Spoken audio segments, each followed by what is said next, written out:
Hey guys, welcome back inside the Plastic Planet.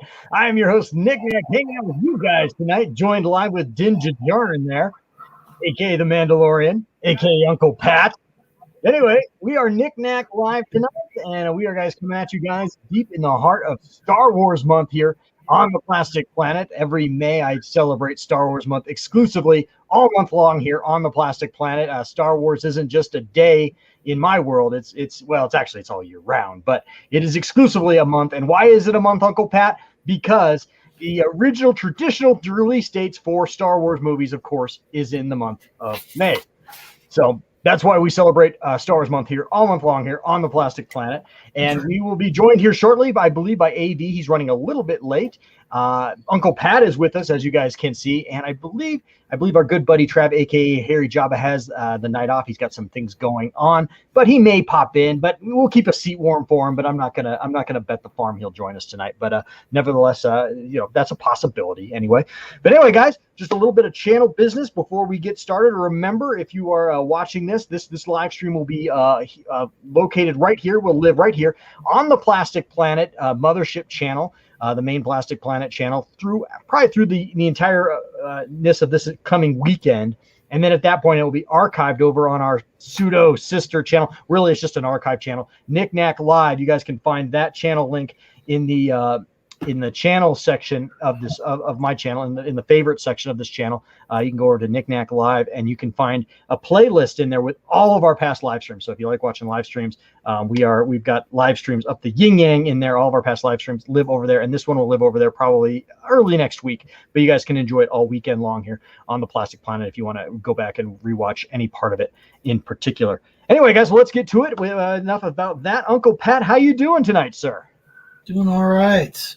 Just had a dental visit, as I was telling you, Nick Nack today. And yeah, tell us about that, man. Tell us about that while we get started here. Well, I've had a toothache, and go in, and the dentist is like, "Well, I can't find anything wrong with the tooth." So that's good and bad, right? I still have the toothache, though.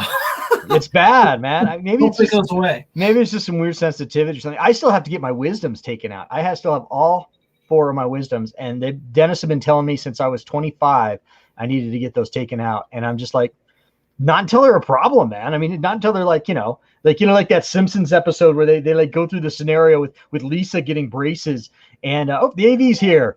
What's up, AV? Hey, what's going on, guys? How you doing? Good, man. Good. We were just talking about wisdom teeth and stuff. Did you get your wisdom teeth taken out recently?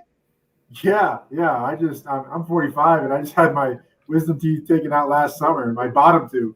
So. Yeah, I got to get all 4 of mine taken out. And I was just telling Uncle Pat that I'm waiting until it becomes the scenario like in that episode of The Simpsons when they're going over Lisa's orthodontia and they show like her teeth like going like bizarre directions, and here's Lisa in year 2 or whatever, Yeah, I always just think of that when Homer's contemplating, it's like dental plan. Lisa needs braces. Right. Lisa needs braces. Right. There is a classic Simpsons moment for every incident in life, is there not? Yeah, no, they've kind of mapped out everything, it seems like. Yeah, they really have. So anyway, our dental issues aside, how are you, Uncle Pat? Doing well otherwise. Great. Are you drinking anything special tonight? Just a margarita. Oh, well, that's good. Beers on tap, so yeah, we'll get to work there on those. Nice. Yeah. Well, I see you've done some work. I know we're going to get over to your man cave here very soon, very, very soon. Actually, we've been teasing that forever, but we are going to do it very soon. I see you've done some work, dude, and I can just tell your collection room is looking fantastic. I see Omega Supreme right behind you and Castle Grayskull looking good, dude. No, thanks, man. Yeah, I mean it's really come together. It's a small space, but I actually spent some time and some money recently. Being stuck here at home, working from home, my whole desk area. I mean, I got my 34-inch ultra wide monitor over here. Got my LCD TV with my PlayStation 4 over here, and yeah, et cetera, et cetera. So just make it a nice environment, right? And you got a nice new chair too. Yes, my Secret Labs chair. Awesome. Overwatch edition. Yes, I love this chair. It's amazing. That's fucking awesome, dude. That's fucking awesome. Well, cool. Well, I'm not drinking anything special. I have I'm lame, but I've been on a diet the last few months. I'm down 17 pounds. Hooray for me. Yay. Knick-Knack isn't nearly as fat as I was. So that's good.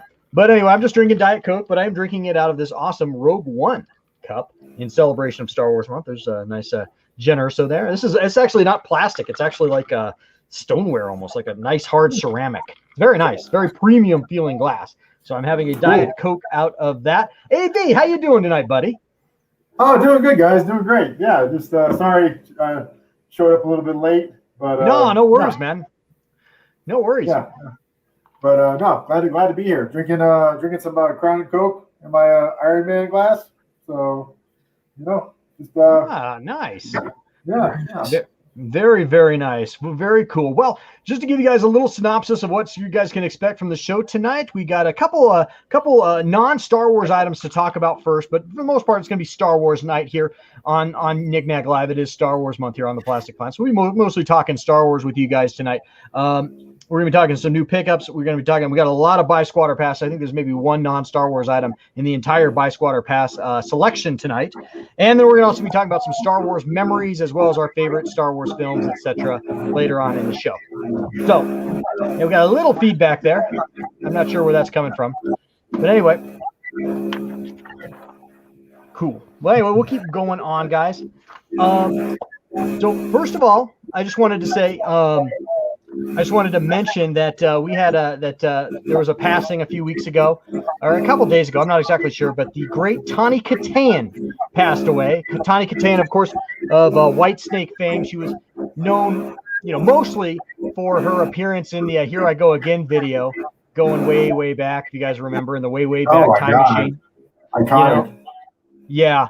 I think she was also in a rap video as well, or not a rap video, but on a rap album cover as well. But she got her breakout in that video with White Snake and David Coverdale. Of course, she married David Coverdale, and I think she also did some TV and some movies. She was on an episode of Seinfeld and everything. Anyway, beautiful woman, and she will be missed. She died at the age of 59. But it kind of got me thinking. I don't know if you guys remember this, but we did have a cameo about a year ago on the channel here. We had David Coverdale stop by and do something for us, and he talks a little bit about Tawny Kitaen, and this might not be the most greatest memorial for her, but I just want to throw it up there because it was just sort of just so indicative of the White Snake brand. So let me pull that up for you guys real fast. Anyway, just let's roll the clip real fast.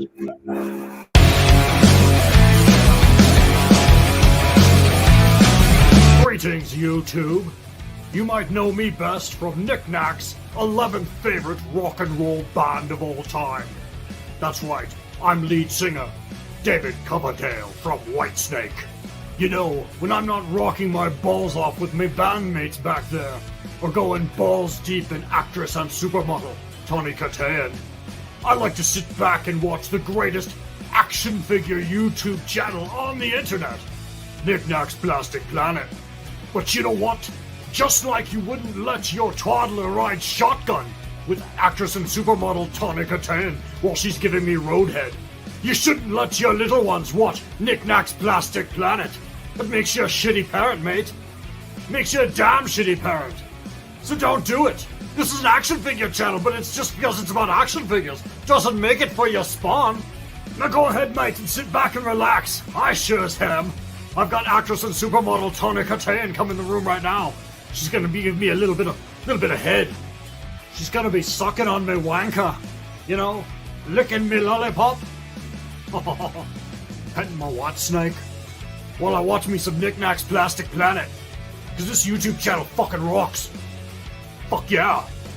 Let's look at some toys. Alrighty, guys. Well, first of all, David Coverdale aged really horribly. But anyway, again, rest in peace, Tawny Kitaen. That wasn't meant to be disrespectful or anything. I know she passed away, but for every single guy that grew up in the 1980s, she was a sex icon, and at one point, one of the most beautiful women on earth. So, do you guys have any Tawny Kitaen memories you want to talk about real fast? Oh man, I just love the end of your video there, where it's just like, at the very end, it's like, let's look at some fucking toys. There's no real reference to that leading up to it. It's just like, all right, now it's time to look at toys. No, Yeah. I think that that video, Here I Go Again, that's like, top three videos from the 80s as far as like when you think of hair metal. Yeah. It is right up there.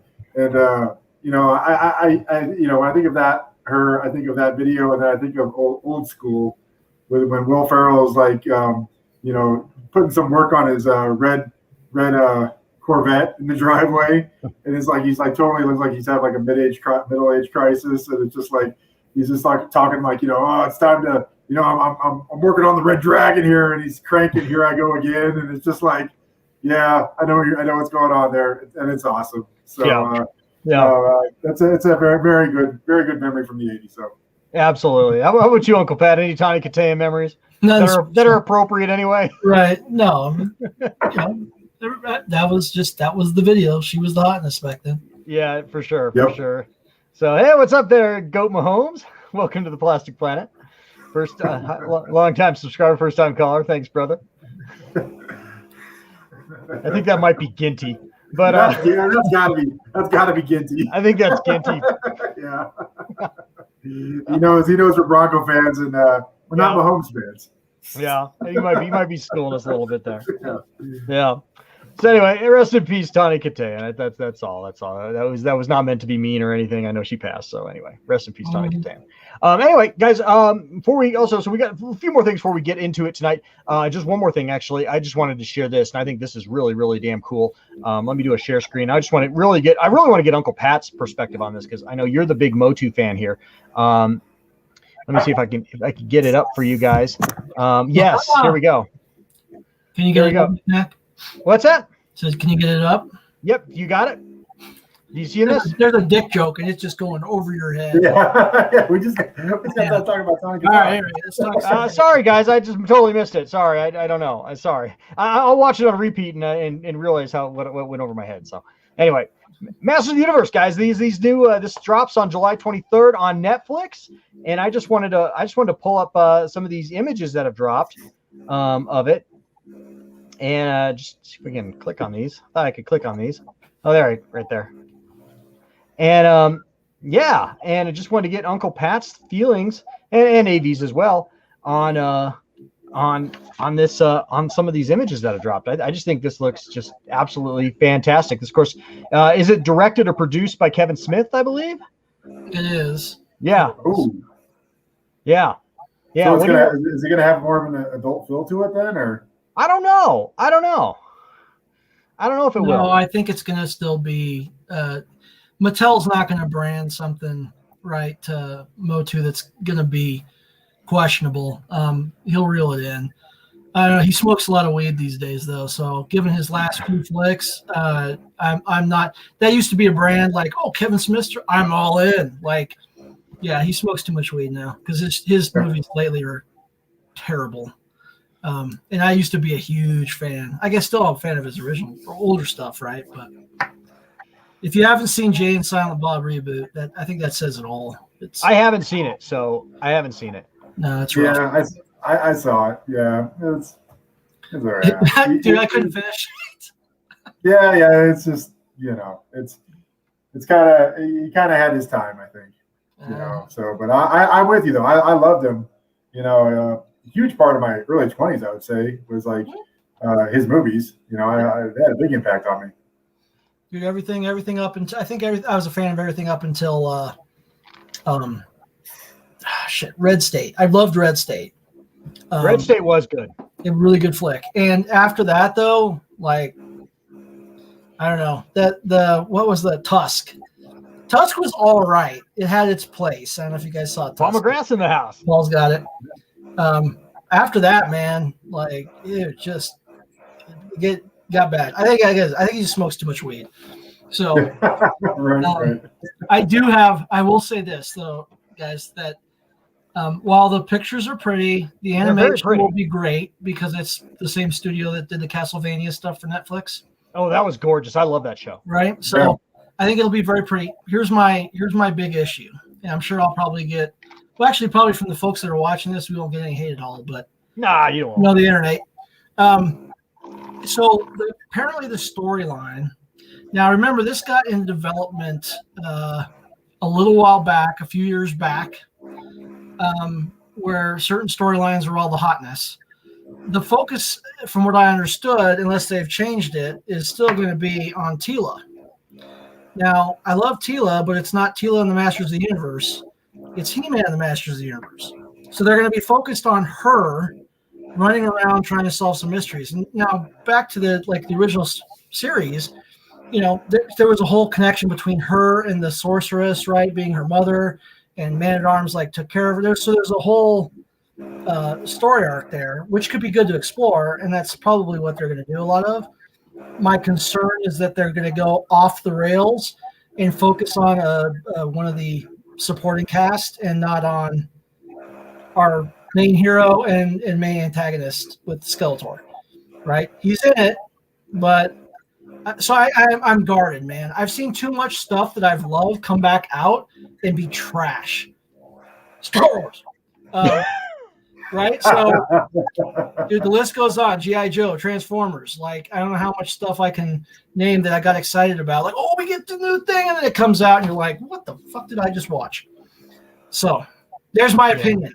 No, that's great, dude. No, it's fine, dude. It's fine to be guarded. I think a lot of us feel that way. I don't think you're out in left field or right field on that one. Yeah. A lot of us feel that way. Anyway, just go to the chat. Awesome to have One Man Toy Show. Brad's in the house. Spotify is here, and he's excited about Mark Hamill voicing Skeletor. I think that could be very cool. Yeah, it's got some. Oh, that's perfect. Yeah. It also has Kevin Smith's daughter in it too. So, was there a trailer that was released for this as well? I don't know.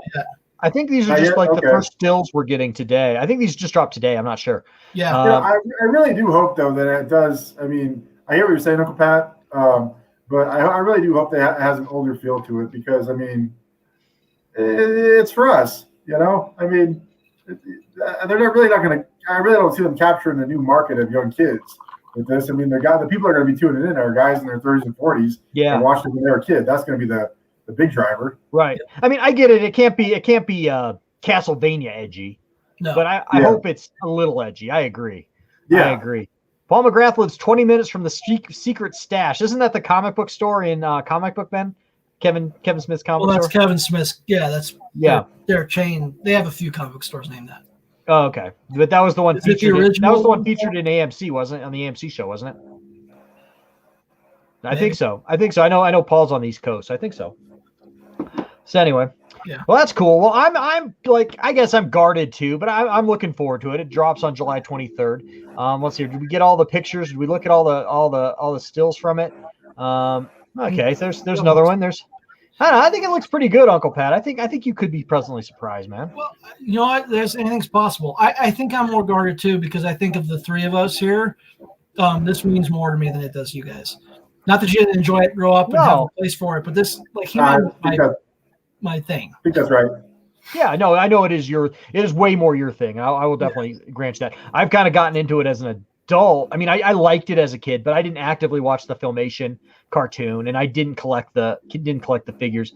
I think I had a He-Man and I think maybe something else, but I didn't have a lot. I get a tear in my eye every time I hear the little ding. Yeah, right. Oh, yeah. Filmation. Yeah, right. Brad says, and I think he's right. There's going to be a second CG animation Modu cartoon that will be aimed at kids. So maybe this one will be more aimed for adults, I guess. I don't know. We'll see. Hope so. Yeah, I hope so too. I would say it's probably going to be in the same vein as the 2000s He-Man. And that was a good show on Cartoon Network. Great. Yeah, that was a good show. I have a feeling that's where it's going to be in the same. And that was edgier, right? It made the villains more serious.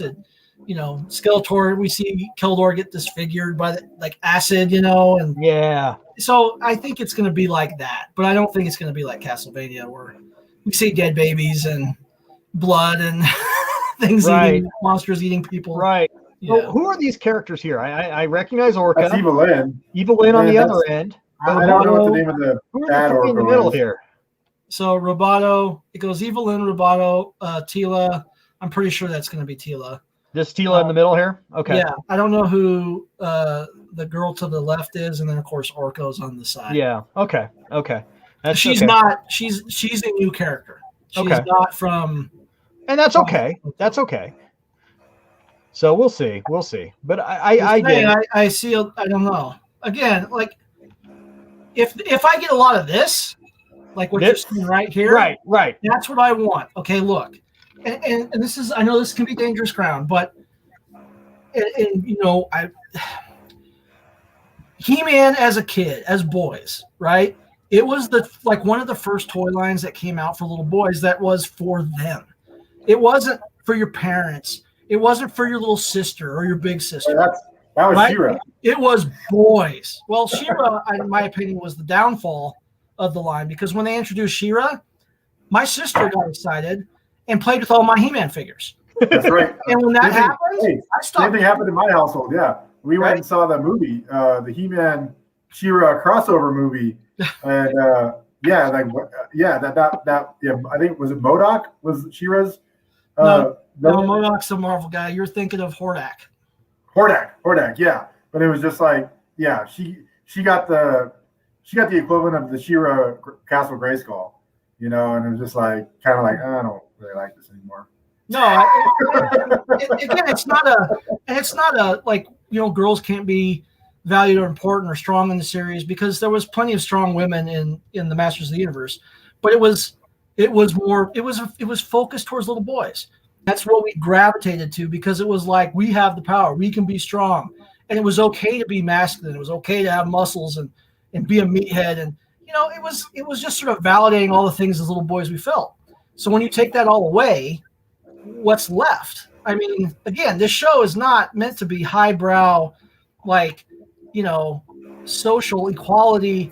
No, these are like the guy has a skull for a head and muscles on his body. It makes no sense. So, everyone's you know, I mean, I hope they just keep some perspective here and don't try to create an agenda. Don't try to push something. Man, all I want to see in this is He-Man picking up heavy rocks and beating up Skeletor. The storyline is it's kind of irrelevant. You know, it's supposed to be action adventure. So I hope they keep that in mind. And, you know, they have the show, the She-Ra show came out first on Netflix. It did very well, you know. So it's not even exclusionary to have the focus be on He-Man in this. She-Ra has her show. He-Man has his show. And again, that's my worry. I don't want to come into this and suddenly have it be the Tila show where I spend, you know, it's just like in Force Awakens, to go back to Star Wars, where we watched that whole damn movie and we got what we wanted to see at the very end for 5 seconds. If they do that to me in this, I'll be pissed. Where I get all the way to the end and then we see He-Man for like 5 minutes and then the show's over. Yeah, there's only going to be 5 episodes initially, I think. Yeah. So we'll see what they do.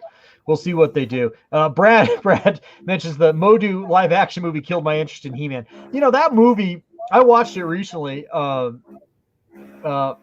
work. That movie, it had the perfect casting. Like Dolph Lundgren was like tailor-made to play He-Man in live action, but the script just went off the fucking rails on that one, didn't it? Yeah. Well, they had problems with budgetary. And then they also had, from an artistic standpoint, like I've watched a number of documentaries on it, and the artist that they brought in also had a lot of connection, and I forget his name, but he was also very connected to Mobius for comic book fans out there. So they were trying to reinvent the look, right, to make it really cool and different. And I think that's what you just had too many people with different priorities, and then they fell when they ran out of budget towards the end. Like, you know, who was the guy that plays Skeletor? He's a great actor, and he was amazing in it, in my opinion. If anyone knows who played Skeletor in the live action in the chat, just type it in. I can't go to Google right now, so if someone can Google that, great.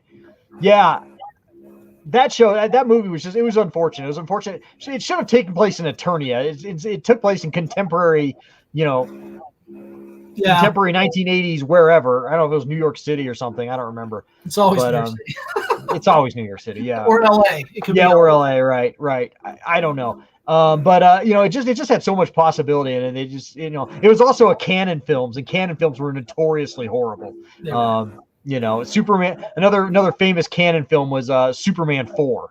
You know, yeah. Anyway, notoriously horrible. There we go. Brad hooks us up. There we go. Franco Jola. Yeah. So, anyway, all right. Well, let's move on. I'm excited. I'm guarded like Uncle Pat, but I'm excited. I'll definitely be tuning in on July 23rd to check out the new. Check it out. Yeah, I'll definitely check it out for sure. Let's move on to pickups, guys. Oh, I just wanted to go to the chat real fast. Ross M is here. Hey, what's going on, Ross M? I love that avatar there, Commander Cody. And we got Hannah Dugan. I don't know Hannah, but welcome. Baby Yoda is so cute. Yeah, we love Baby Yoda. I love Baby Yoda. I got my full life-size Hot Toys Baby Yoda this week, and I did 2 videos on him because he's so damn cute. Yeah, So thank you. Thanks for joining us, Hannah and Ross. And General Grievous 2005 joined us as well. So everybody, welcome. Let's get to pickups now. Do you guys? We kind of jumped on late. We didn't have a lot of time in the green room, as I like to call it, because I like to really think of this as show business, even though it's really not. But anyway, we didn't have any time in the green room. Uncle Pat, you got any pickups to show off tonight? Dude, I've got so much. I'm sitting in amongst pickups. Well, you can show us some, dude. Well, if you want me to go first, I can go. Okay, go ahead. Right before you guys came in, right? Yeah. Got my Mandalorian helmet, which, as we talked about, I was a little disappointed in. And I'm not going to get them off the wall, but I got the Luke Skywalker F5 helmet or Red 5 helmet and the Vader one. So the Black Series one, which are just, those two are amazing with sound effects and just accessories for, $100 helmet. What the fuck, Paul? Oh, that's awesome. Anyway, keep going, Uncle Pat. It's been a while since we talked, so I don't know. What were you disappointed with? I know you've told me, but for everybody else, what were you disappointed in the Mandalorian Din Djarin helmet for? So as we talked about, these are meant to be worn helmets, right? Right, and they're a little high cost. I mean, they're not like a signature, EFX series helmet, but they're $125, right? All right, we got the first two. I got the Luke Skywalker. You loved your Luke Skywalker. It's got pads on the inside. It's awesome. It's awesome. 2 different sound effects from Yavin and Hoth. Yeah. Hold up the helmet one more time. Brad wants to see it. Okay, so this is the Mandalorian helmet, which outside looks great. I pulled it out of the box. I'm like, this is beautiful. It looks awesome, right? It does look beautiful. It's so shiny. I saw it in the comic book store today too. It's shiny. It's beautiful. Looks solid. It is. But like with the other 2 helmets, even the Vader helmet, you can put it on. It's comfortable. It fits. And there's a lot of just additional detail that make you go, this is a higher end than what I paid for it. Feel. And I got this on the inside. It had one of those. When you buy the crappy helmet at Target, and it's got the plastic strap, the adjustable plastic strap. And if you got a big head like I do, it should never fits. And that's exactly what this was. So it's got no sound effects. It has extremely weak light features. It has little red lights inside that you can't see. And then you have the clip-on headlight that you can put on if you want to. And that's it. While the Vader one has great breathing effects, and you can take the helmet off in all the pieces. The Skywalker one's got, like I said, the 2 different Yavin and Hoth sound effects, R2, lights, pads for your head. I mean, I was just like, I'm kind of just like, you're getting cheap now? Hasbro? I hope not. I hope not, because like I said, I got the Luke Skywalker helmet too, and I've yet to show that off on the channel. I put it on my head and made a Facebook post of it, but dude, it is beautiful. It's padded. I mean, I put that thing on. I felt like Luke Skywalker in it. Did you put the batteries in yet? No, I haven't done that yet. I need to do that. I know it's awesome. Oh yeah, it's great, dude. Did you have better luck than Paul here? He had to call 911 to get the Vader helmet off his head. Yeah, I will say this. That Vader helmet. Hey, it's me again, guys. It was snug, and then when I had it on, I started getting a little bit of claustrophobia because it's the neck piece and then the thing on top, and you're in there. Yeah. So you need the jaws of life. Yeah. Well, anything else you want to talk about real fast, or? I know I've gotten a few things, but I got the IG-11 is coming tomorrow. Yeah, I can't wait to see that, dude. That only took like a year and a half. Hey, dude, it was forever, dude. Everyone was waiting on that one. Yeah. It better be pretty amazing. Yeah, I bet it's good. I think you're gonna be happy with it. I've seen some preliminaries on it. AV, you got anything, buddy? Yeah. No, I last time I was on talked about this, but it came a couple weeks ago. But I got Ebony Maw. Oh, beautiful. Yeah. Yeah, I'm really happy with this. Try to get the better angle there. There we go. You're in solo. You're on solo. There we go. Yeah. So really, I've said this before, but I really love this character from Infinity War. He didn't have that much screen time, but he left quite an impression on me. Just thought he was just a really memorable character, and just I love the piece. I paid like $135 for this total, I think, with shipping. So I'm very happy with this. It's very detailed and pretty big, and it's sitting it's at my desk now. So I'm very happy about this. That is beautiful, dude. Are you going to get more of those, you think?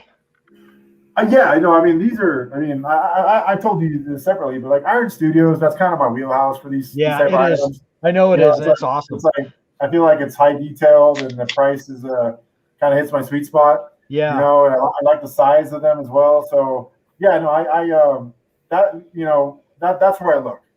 Right. For this stuff is at least for now, that's where I'm looking to get this, and I may end up getting the rest of the Black Order, Thanos' crew, from Infinity War, like Cole Obsidian and Proxima Midnight. I may end up adding them if I really, really like their figures. But this one I thought was a steal for the price. That's awesome. Well, you know what? The beautiful thing is, AV, is that before you started coming on Knick Knack Live, you didn't even have a sweet wheelhouse at all. So the fact that we've got you a wheelhouse is really, really good. No. I mean, it's just like what the type of work they put out and the price point, it really. I'm like, okay, I'll do this. Thanks for joining us, Gigi. Have a good night, brother. Later. Yeah. So cool. I got a bunch of pickups here. I'm surrounded by pickups, so I'm going to get to them real fast.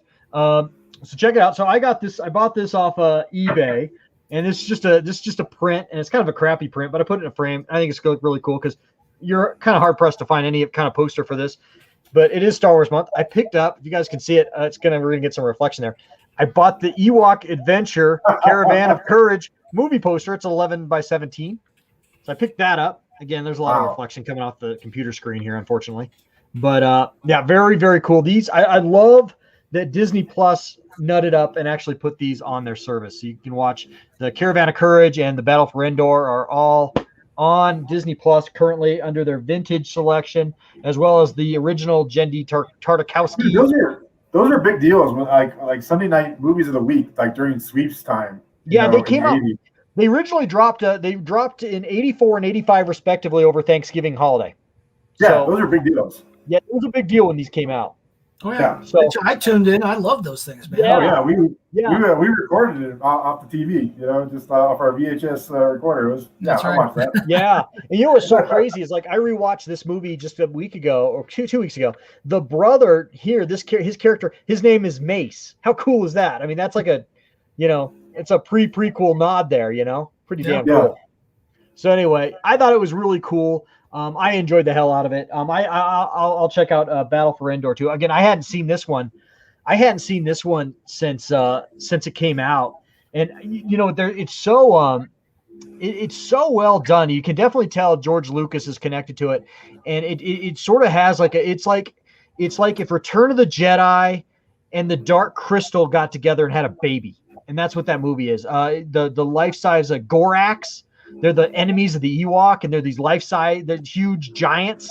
And the way they shoot them in that movie is so clever and so well done. I mean, obviously, it's all practical effects, and it's lower budget because it was for television. Right. Just really, really well done. If you haven't watched on Disney Plus and you haven't seen it in a long time or ever, I recommend.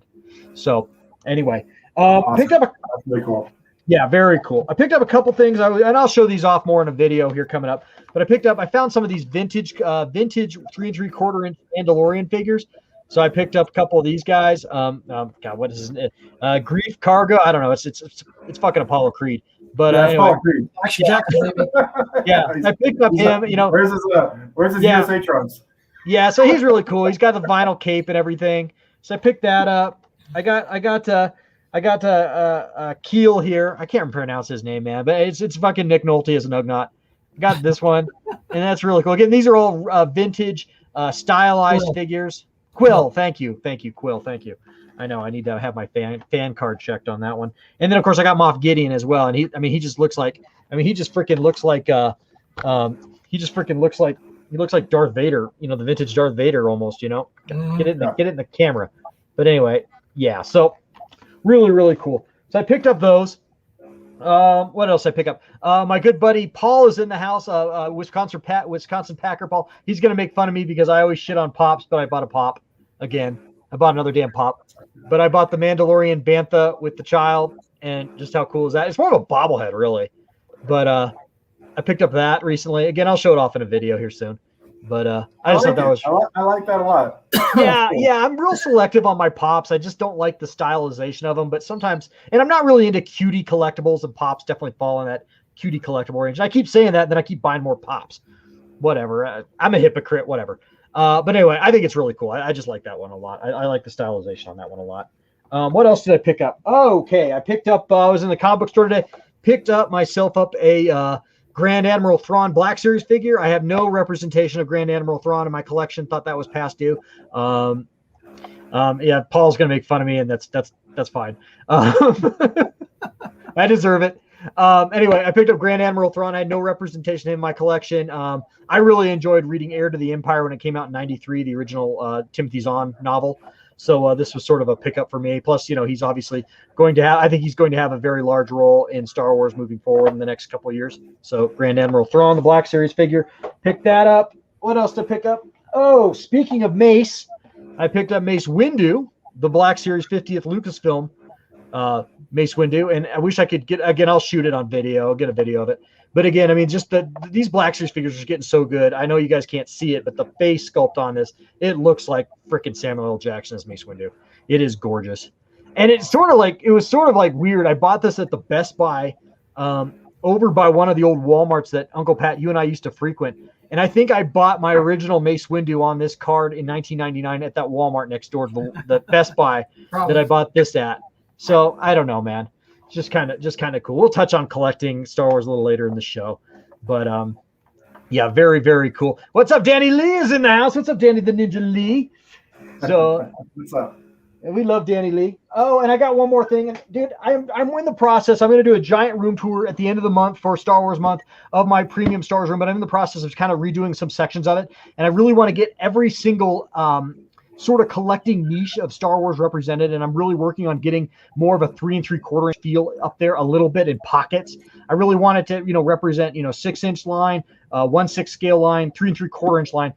I know. This is sort of controversial piece, but I picked up the carbon freeze chamber. That's pretty cool. And I think I'm just gonna have Luke and Vader dueling on it. I think that's gonna look really cool. So I don't know where I'm going to put it, but I'll figure it out. I don't know. I'm in the process of getting some of my TIE fighters up there. I don't want to hang ships by the ceiling. I don't want to do that. So I'm kind of trying to get shelving and stuff and get them displayed nice. But anyway, I thought that was kind of cool. So, and lastly,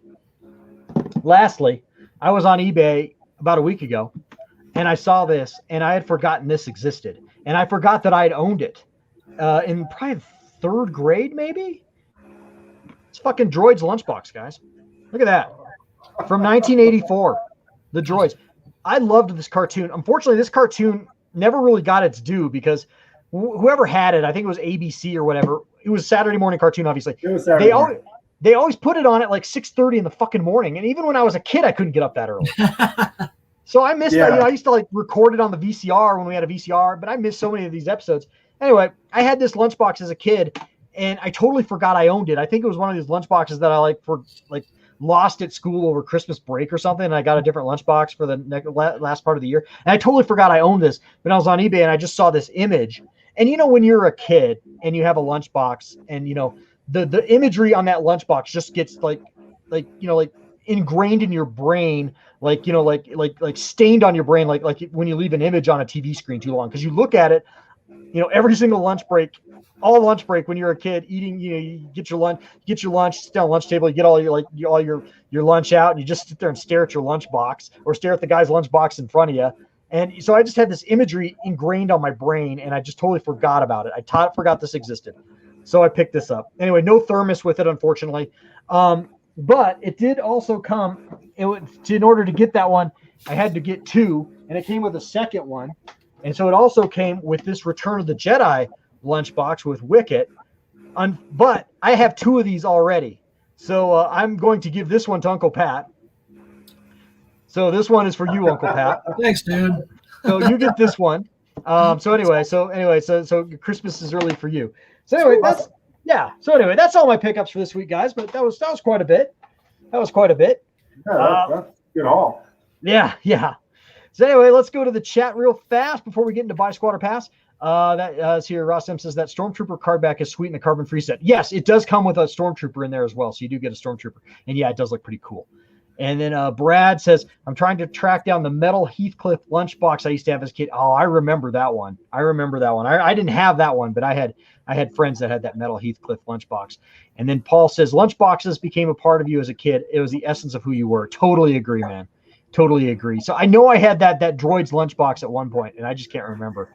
So, dude, that is badass. What lightsaber is that, Uncle Pat?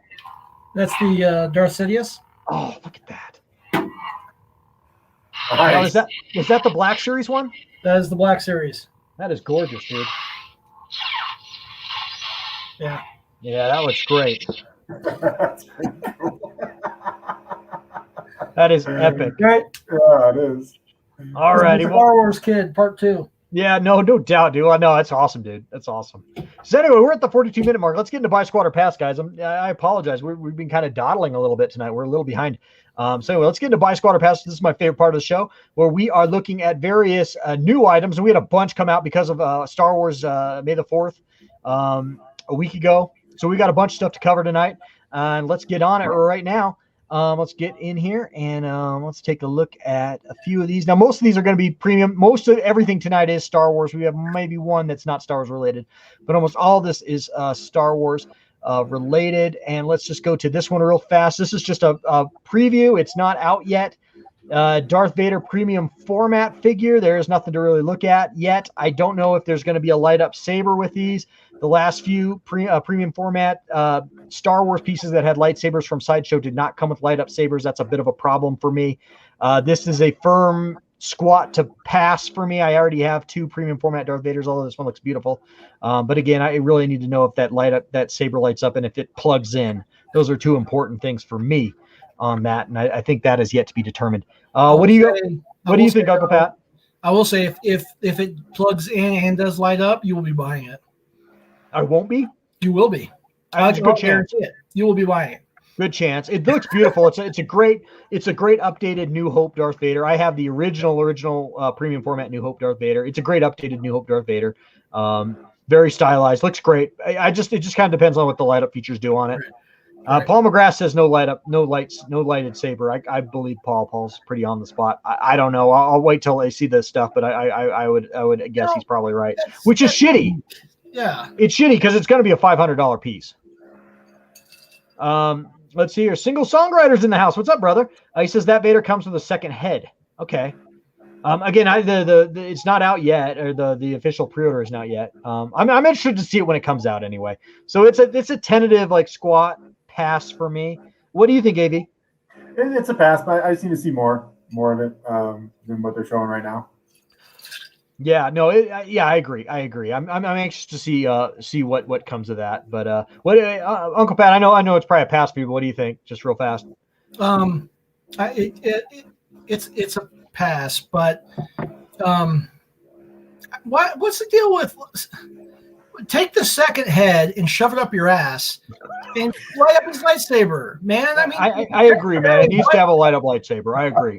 I think it's so essential. They did such a great job with it in the Return of the Jedi one I have upstairs. Yes. It's plugged in. The base lights up. The Death Star light wall panel base lights up. The saber lights up. Yes, the belt boxes and the chest box are batteries. but the rest of it lights up with a switch from an AC adapter, that's how it should be, man. So it should be. Except all of it should just light up. This isn't rocket science, guys. I can appreciate there's a lot that goes into these, but what do you need a second head for Darth Vader for? He's got one. Yeah, right. When he dies, and then you can just see his head under the mask. Right. Like he's gonna be standing around like, oh, with the head. Come on, guys. I totally agree, man. I like to see Uncle Pat's quote like plastered all over that toy's website. Stick it up your ass. Shove it up your ass. Hey, that junk man is in the house. What's up, that junk man? I always love it when big YouTubers stop by. So welcome to the Plastic Planet, junk man. Appreciate you, man. Appreciate you, brother. So that's really cool. Welcome inside of Plastic Planet. OG fan when Star Wars was Star Wars. Hello, Danny Leo. What's up, OG? And so anyway, awesome, guys. Let's keep moving. Let's keep moving on. We got a lot to get to. I'm kind of trying to pick up the pace a little bit so we can get through some of these and then talk about some Star Wars later on as well. Let's see here. Okay, let's go Black Series figure real fast. Let's go from premium to more mass retail. We'll kind of bounce back and forth. Anyway, dude, this looks cool. And I know everyone's seen this so far probably, but this is the Black Series 6-inch Jaxxon Rabbit. They're making this. This, of course, was a kind of an iconic cult classic sort of Marvel character from back in the late 70s, early 80s in the old Marvel Star Wars comic book run back in the original trilogy days. This is probably a buy for me. I haven't ordered it yet, but this is probably a buy for me, especially it's kind of nice to have a figure like this in Black Series form. It's not real expensive, but it would be fun to have somewhat of a representation of this in my collection for sure. What do you think? What do you think, AV? Man, I have no idea who this character is. This is a really deep cut. You said this is from the Marvel comic book? Yeah, this is a really deep cut, dude. This is a really deep cut. You can Google him and you might recognize him, dude. He was in the there's kind of a picture of him in comic book form there. But yeah, he was a really deep cut. I know that they've that's more modern there, what they're showing on the back there. But okay. That's more modern. But yeah, he was a character. He made a couple appearances in the old comic book series, and he was sort of famous. In that sort of like real deep cut Star Wars realm. So yeah, I mean, it's a pass for me. But I mean, $27 I think is a really good deal, especially like you're wanting to in completionist. You want to complete a collection. I think that's fine. Yeah, I mean, no doubt. I don't see why you wouldn't get it. That Junkman says he was around 9 to 12, give or take. Yeah, I didn't really read the comic books when I was a kid. When those came out, my mom didn't let me read a lot of comics when I was really little, so I didn't get to read Star Wars comics as a kid. But I do remember him. What do you think, Uncle Pat? Well, there's something else you can take and shove up my ass, or your ass, or whoever's ass. It's only $27 though, Uncle Pat. He's stupid. He was stupid. He was stupid in the 70s in a comic, which I read as a kid. And he's still stupid. He's got like a Spider-Ham feel to me. Like when, or like Howard the Duck kind of feel to me. If he was, if that was it, I'd probably have a little bit more. See, Paul's in your camp. Paul's in your camp, Uncle Pat. You're not alone. You're not alone, man. Yeah. Thank you, Paul. Paul's in your camp. I like it. I just think it's kind of, they're doing this with a number of other old expanded universe characters. They're coming out with the Crimson Empire Royal Guard, which I actually saw in a comic book store today. I'm almost picked up. They're coming out with a Luke Skywalker from the expanded universe. I think it's from Dark Empire. I'm not sure. And this guy yeah. So I don't know, man. I think it's kind of an interesting run. It's something I kind of want to support. But I'll definitely pick it up. But it's just sort of. I'll give you this, Nick. Did this guy? It's still better. Did this guy ever make it? I'm sorry. Did this guy ever make an appearance in anything else other than Marvel comics? No. Okay. I think maybe they've slid him into something recently, but no, not. Yeah. Okay. There you go, Paul. Packer Brewer Paul's in your camp too, Uncle Pat. So there you go. Mm-hmm. So gives a singer-songwriter says gives a whole new meaning to Echo and the Bunny Man. So at any rate, yeah. All right. So we'll move on. Lots to get to. But again, I think it's I think it's kind of unique. I don't know, man. I'm not totally against that one. I think that one's kind of unique. Let's see here. Let's go to. There's one I wanted to share. Yeah, I wanted to share this. I love sharing lithographs and artwork because Uncle Pat is an artist, and I love getting his perspective on this. I think this looks really good. I don't have a lot of wall space. So I don't know if it's a buy for me, but this is a lithograph. I think it's going for $50. It's called Yahoo. And of course, it's got Han Solo there. It's from his perspective in the Millennium Falcon as he's taking out those TIE fighters and giving Luke the kill shot on the Death Star in the original Star Wars film. And I know it's kind of small, but I think it's pretty damn beautiful. I'll go to Uncle Pat last. AV, what are your thoughts? It's a squat for me right now, but I like it. I do like it quite a bit, and I think the price is good. I'm just more thinking about where I would put it. Well, I think it's a cool, definitely a cool, iconic moment. I like it.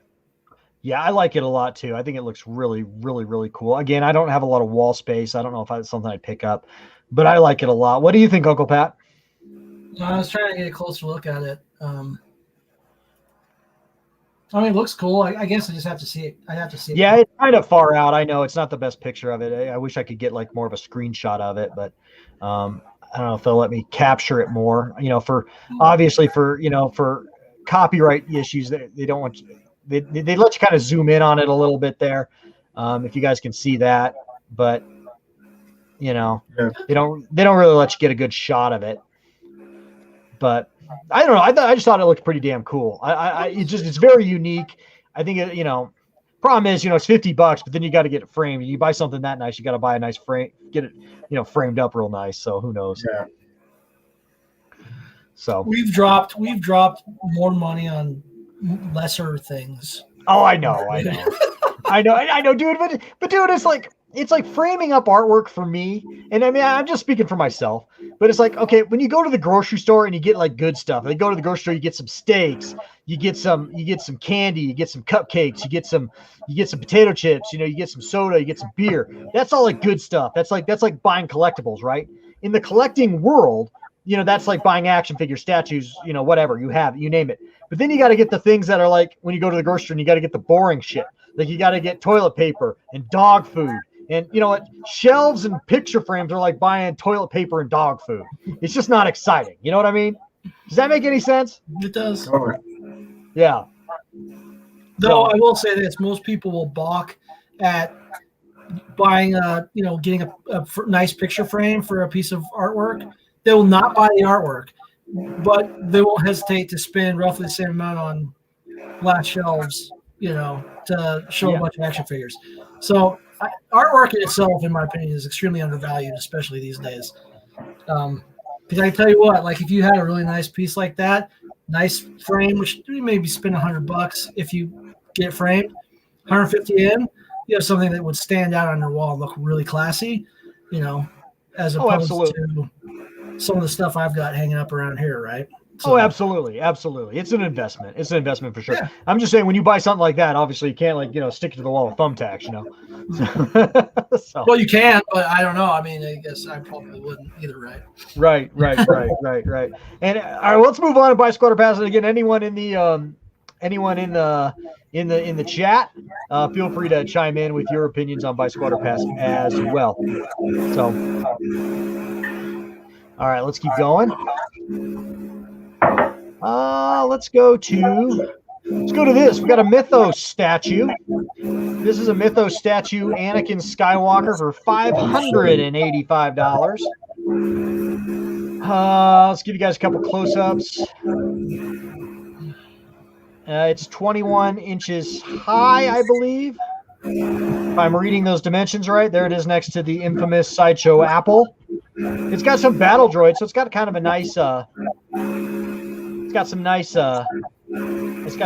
a nice base for sure. So taking a look at it. Are you guys seeing this? Yep. Okay. Sorry, I have to like switch off the stream screen when I'm switching around on here. There he is next to the Obi-Wan. So I don't know. I think it's pretty cool. It's probably, even though I'm a huge Anakin fan, it's probably a pass for me. But what are your thoughts there, AB? Yeah, it's a pass. I mean, just from doing these live streams with you, I've seen better Anakins than this. So it's a lot of money, and I think you can do better.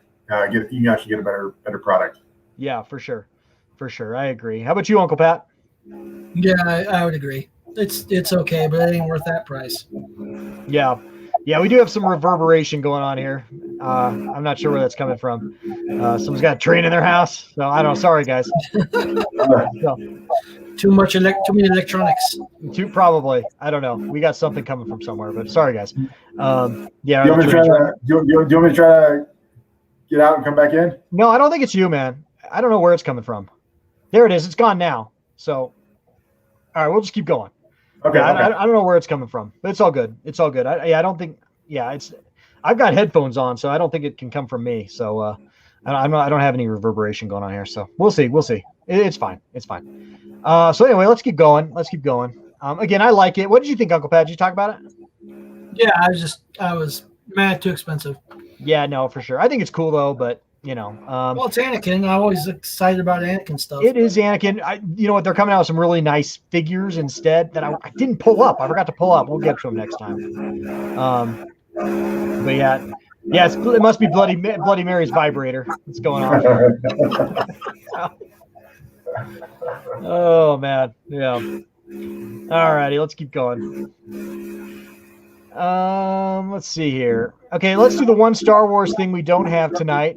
And if I can pull it up, this is you guys are both gamers. I don't know shit about this, but AV wanted to talk about it. This is the Mass Effect Reaper metal figure statue from BioWare. This is actually on Etsy. But I know we're talking about Star Wars, but Mass Effect Legendary Edition is coming out tomorrow, so I'm very excited about that. Kind of got me geeked out for the they're redoing the Mass Effect trilogy basically. So I'm very excited about that coming out. It's probably my favorite sci-fi story outside of Star Wars. So this the Reapers are the main villains in Mass Effect, and this is Sovereign, I believe. But anyway, I want you guys get your take on it, like see what you thought of it, like how much it costs, and the size of it, and what you guys think of it. I think it's pretty awesome. Where's let me if I can get the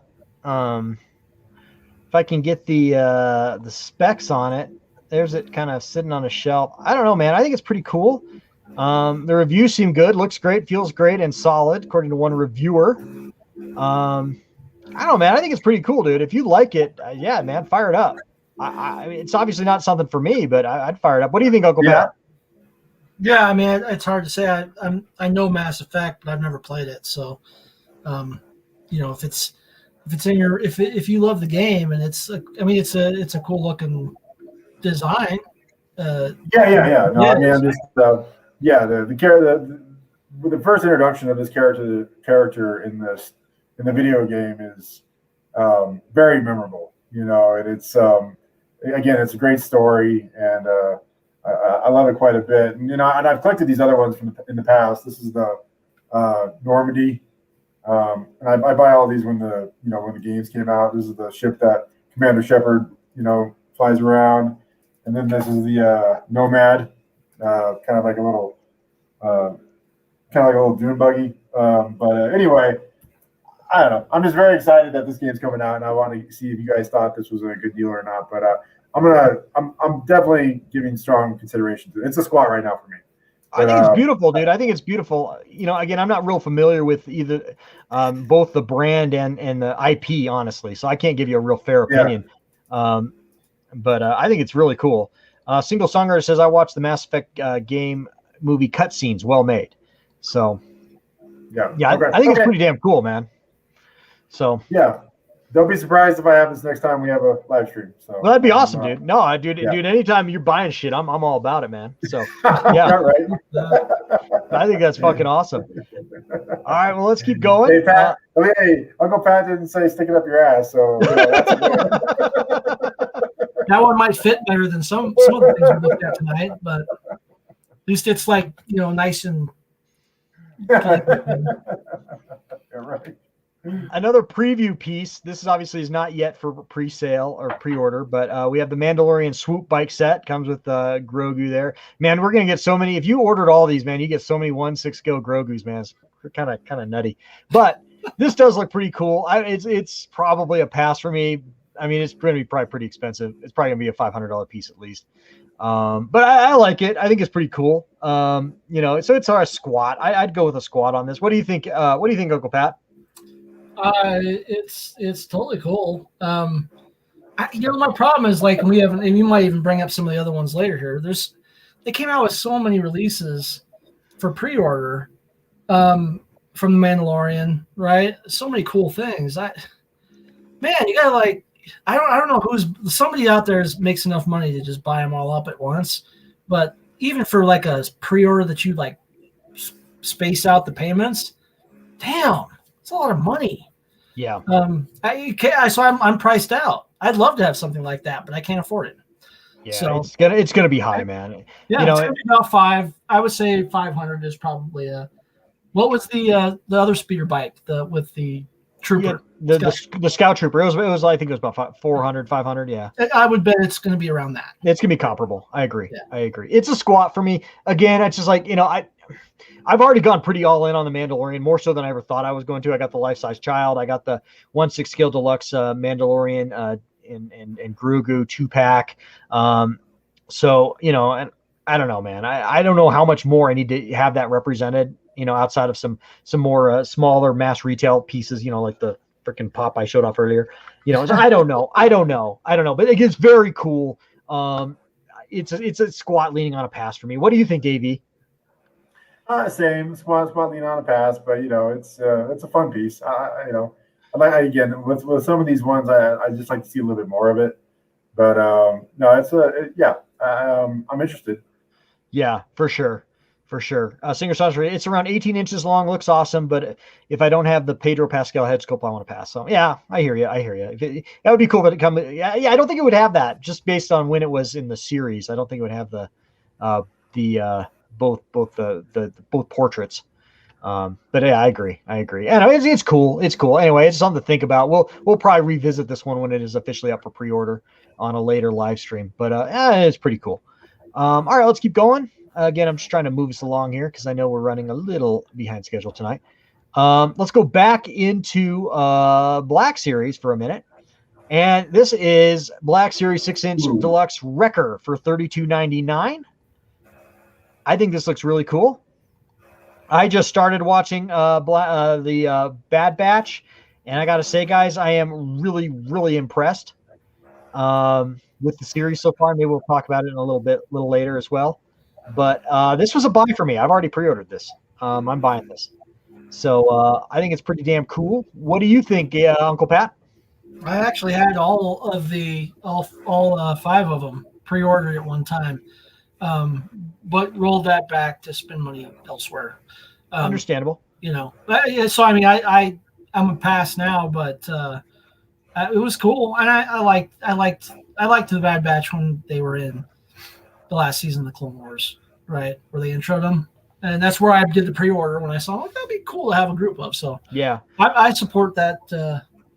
That's right. Choice. That's right. The season episode 3 of Bad Batch is dropping in about 3 hours, so 1 a.m. our time here. I am glued to it. I actually am enjoying I've actually enjoying the Bad Batch so far more so than I enjoyed season 7 of the Clone Wars. And I liked season 7 of the Clone Wars, but there was about 4 or 5 episodes in there that were kind of duds. What about the kid, though? What about the kid, Nick-Nack? Omega, she's great. You like her? I like her. She's great. I like her. She's great. Yeah, I like Omega. What did you? Well, we'll get to it. We'll get to it a little later. But what do you think? What do you think of this piece here, AD? I just finished episode 2 today, and I called you yesterday because I was almost done with episode 1, and I was just had to stop in the middle of it and tell you how much I liked it. And I really do like this character quite a bit as well. So let me watch a couple more episodes. But this is it's definitely a squat to a buy in between those right now. No, for sure. So yeah, I'm liking the show quite a bit too. Yeah, on that note, we got Hunter the Black Series. I love this guy. Guy looks like fucking Rambo, man. He looks like Sylvester Stallone. Yeah. I love it. I love it. That's this exactly, was a buy that's for me. exactly what you're supposed to think of it too. You know, Yeah, this was a total buy. I've already pre-ordered this piece as well. This is a total buy. I love his character. I really love just kind of touch a little bit maybe on the Bad Batch. I really just love, and they did this in the Clone Wars as well. I agree, but it just feels like they're even going more so in this direction. I just love how they're humanizing the clones. These are men that were literally bred to wage acts of war and to be, indiscriminate killers. And the way they're humanizing them and the way they're gripping with their humanity is just, it's epic storytelling. It's really, really good. And I really like Hunter's character in this show so far. What do you think, Uncle Pat? No, I mean, it's great. I had him pre-ordered too. So yeah, singer-songwriter reminds me of Billy from Predator. Yes. Oh yeah. Totally, I totally see that. There's something out there. Yeah. And it ain't no man. We're all gonna die. Yeah. Yeah. What did you? Yeah, do you have this one pre-ordered, Uncle Pat, or did you? I did. I had them all pre-ordered. I had all 5. Are they all 5 out? I only saw the 2. I think they're all out. They were all for pre-order on Big Bad. I had them all. Okay, I only found Wrecker, Crosshair, and Hunter so far, but I'll keep looking, man. No, maybe those were the. I don't know. Like I had everyone that was out pre-ordered. I could be mistaken. They didn't have Echo or. I didn't see Echo yet. I could be wrong. I don't know. But anyway, he's pre-ordered. I'm excited to get those. Let's just keep going. But anyway, very, very cool. Very, very cool indeed. Let's go back to premium. Let's check out a Hot Toys figure. We got the Stormtrooper Commander. This is from the Mandalorian, although it could be from really any Star Wars. But this is from the scene there in the Mandalorian. On what was that? Typhoid or what was that? What planet? Typhoid. What planet was that? Yeah, what planet was that, dude? This doesn't matter. Tython. Well, when Boba Fett kicked the shit out of him. Yeah, typhoid. I don't know. Anyway. Planet polio. Yeah. Anyway. Someone correct me in the chat, please. But anyway, I like this piece a lot. It's a squat for me. I would love to have a Stormtrooper Commander in my collection in Hot Toys form. I think this is pretty awesome. I have this character in an old Sideshow, but he's on my old Sideshow dewback currently. So I think he looks pretty cool. Everyone loves troopers. LOL Planet COVID. Yeah, I know. It's from the planet Typhoid in the herpes section. In the herpes sector. We're stranded on herpes. Not again. What do you think, AV? Of the figure, not my dumbassery. Yeah, this is a pass for me. I just got a side question. What is the orange shoulder pad? Paladin. It's called a Paladin. Paladin. Yeah, it signifies rank. Yeah, it's like a command thing. It's a rank. Okay. Yeah, there's like white, orange, black. Yeah. Denoted rank. Okay. All right. Yeah. Cool. Yeah, and you know what? And there's guys out there that know this stuff way better than I do, but I don't really get into the weeds too much on like ranks of like clone troopers and stormtroopers. But okay. Yeah, there's a whole thing on that. But yeah, it usually signifies rank. This is a commander rank, obviously. You first see him in that polydrone color in a New Hope when they're questioning Obi-Wan and Luke Skywalker on their way into Mos Eisley. And you can tell he's kind of in charge. So yeah, but no, okay. Pretty cool. What do you think, Uncle Pat? No answer. It's cool, though. I don't believe that you compose him like that. I'm just gonna say I for all the stupid Hot Toys figures lately, good luck posing them anything other than standing straight up like that. Are you kidding me? We'll see. Which one? This one? Yeah, it looks like somewhat action. Like I got the Death Trooper. Dude, I'm afraid to try to pose him like that. Dude, I hear you. Especially armored troopers are hard. Yeah. If it was all loose and superposable, I might be more into it because I always loved that look from a figure. Yeah. Perspective, right? Like, see, I bet you could get it into that right there. I mean, that's more of a realistic pose as opposed to like, enhanced figure photography, I think. I'm looking at my Death Trooper. I can't get him into that position. Now, like I know, like the Stormtrooper squatting here, that's ridiculous. If you pose him in that, you're gonna bend up the armor. You can't keep a figure in that long term. No, you ripped it. Yeah, sorry. You'll fuck it up. You're right. If he was that posable, dude, I would be at least a squat. But I know he's not, so I'm a pass. Yeah. I don't believe you, OG. I don't believe you. Show me. Prove it to me, buddy. I think you can. I think it takes some work. I just don't know if it's something you want to get it into and then keep it into it in any kind of longevity. I actually had 2 Sideshow clone. I had Echo and Fives. I still have them. And I actually had Echo pose because he came with the boots that you could, the boots with like the heel, like, bent. So you could actually have him like down on a knee. And I had him taking a knee forever. And it actually did jack up the armor. The elasticity in the armor got bent up. And so it doesn't fit right anymore because I had him in that pose for so long. Maybe they've improved it, but I doubt it. Those are old figures, but Yeah. Single Songer says it's a Rogue One trooper and can pose like that, but Death Trooper has a difficult undersuit. So single songwriter knows. He knows his shit, man. I know he's a big 1/6 scale guy, so he knows his shit. And Danny Lee says Death Troopers are hard to pose with those rubber undersuits. So there you go. So anyway, all right, cool. So yeah, it's probably a pass for you, Uncle Pat. I'm taking it. Yeah, it's a pass. Okay, cool. All right, well, let's just keep going. We got a couple more to get to. Let's see. What should we do next? Did we do this one? Yeah, here's another that we just saw this sort of on the other one. It's another Stormtrooper, real fast. I think this one looks cool. This is also a squat for me. I think this looks really cool. I just like the color on it. It's different. It's very different. The yellow patterning. Again, I'm not a big clone trooper, Stormtrooper guy, so I couldn't tell you what exactly the colors mean and that shit. But I think it looks really, really cool. It's probably a squat for me. What do you think, AV? This is the coolest Stormtrooper you showed tonight.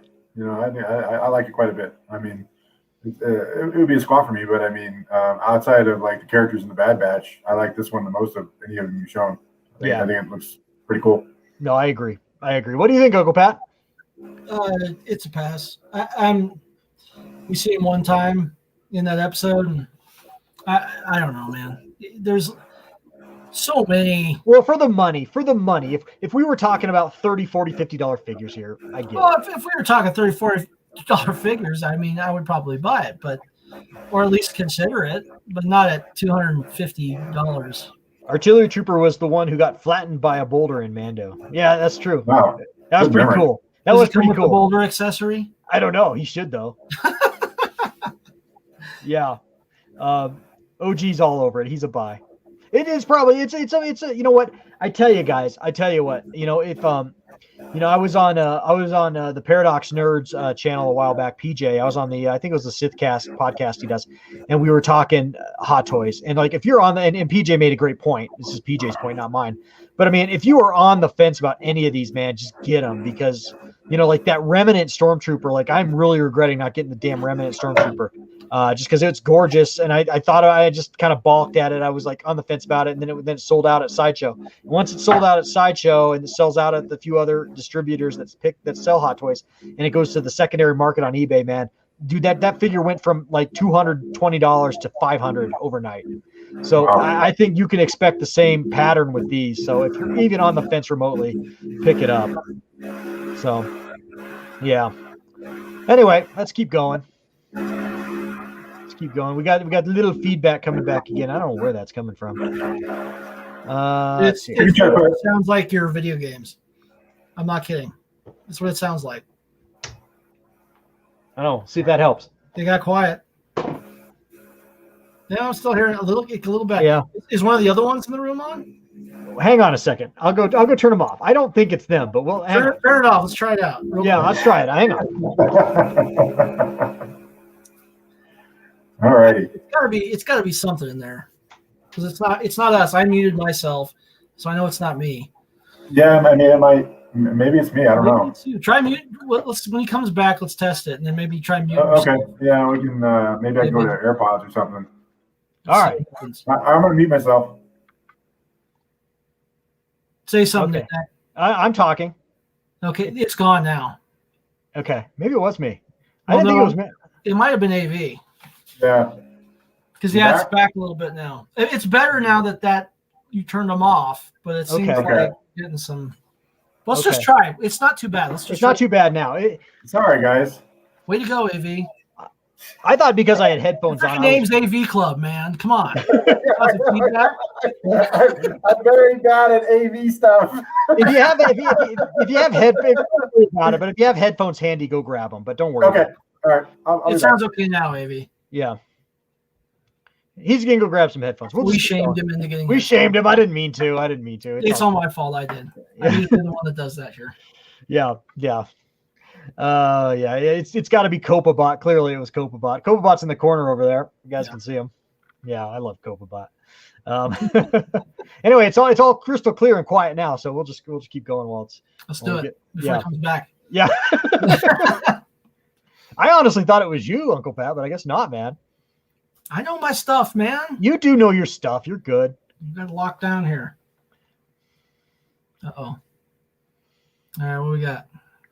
We got the 1/6 scale, not 1/6 scale. This is actually the Rancor that our good buddy Trav has, but this is a much smaller version of that Rancor. This is more like a Black Series scaled Rancor, and it's only $600. That's better. So if you were on the fence about getting the $1,400 one, but just felt it was a little too much money, but liked the sculpt, this is here to help you out a little bit. Again, I think it's very, very similar to the other one. The base is different. As you can see, it's got just a plain standard black base. Yep. But it looks pretty damn good. The teeth, I mean, essentially it's the same piece. It's smaller, scaled down, and the base doesn't have the Rancor pit detailing that the other base, the other one had. But I think it looks pretty good. It's 16 inches high. There it is next to the iconic Sideshow apple.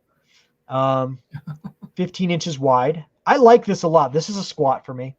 I haven't committed to buying anything tonight, but I bought a lot of shit lately. So, yeah, I think this looks pretty good. What do you think? What do you think, Uncle Pat? I mean, it's great. I mean, I think that's I still think it's a bit on the pricey side, but it's much more palatable than the other one. So I don't know. I mean, for me, it's a pass, but yeah, it's pretty cool. Are you considering this? Yeah, I am. Dude, I really wanted the other one, but God, 1400, right? Here's the thing, and you know this, Uncle Pat. I've never spent more than $600 on any single piece ever in my collection. Yeah, and that's sort of everyone has their ceiling, and I mean, collecting is. I mean, I don't like to talk about I don't like to preach on my channel, always collect within your means, because we're all fucking adults and people know their means. And, it's a stupid thing to talk about on a YouTube channel. But, my ceiling has always been about $600 as far as what I would spend on one piece. And so this is getting to that. This is getting in that price range now. And I really like it. I would love to have a cool Rancor in my collection. Not sure where I'd put it, even at this size, but I like it. I was really tempted to get the other one. And again, it was $800 north of what I usually am comfortable spending. So. Yeah. What's your cap? What would you put your cap at? Oh, it's a lot less. I think the Rancor is about 16 inches tall, Paul. I think it's like close to like one. It's like close to like Black Series. What's up, baby? You sound better. Hey, does it sound better? Yeah, you sound fine. It does, actually. What'd you do? Okay, good. Okay. I pulled out my mic. I pulled out the microphone out of the closet. I forgot I had this thing, so sorry, guys. No, you're fine, dude. I honestly didn't know where it was coming from. I thought it was maybe me. I thought it was maybe Pat. I didn't know where it was coming from. It's all good. Yeah, it's all good. All right. We sound great now. So we'll just cool. keep going. What do you think of this Rancor? This is a $600 Rancor. It's a smaller version of one that they recently came out with, and it's got a less detailed base as the original. I don't know if you've seen the original. I did a video on it. Trav has it. Our good buddy Trav, aka Harry Jabba, has it. I don't know if you saw that video. So, but if you saw that video, you know what I'm talking about. This is a much smaller, scaled down version of that. The original was $1,400. This one's $600. Ooh, okay. So what do you think? I'm sure it's a pass for you, but what do you think, real fast? I like the one that Trav has actually quite a bit. I mean, I think once you're spending a certain amount of money, I think I would go all the way for the one that Harry Jabba purchased. But it's still nice. I mean, it's a pretty piece. I like it. Yeah, I like it a lot too. It's like I said, it's a firm squat for me.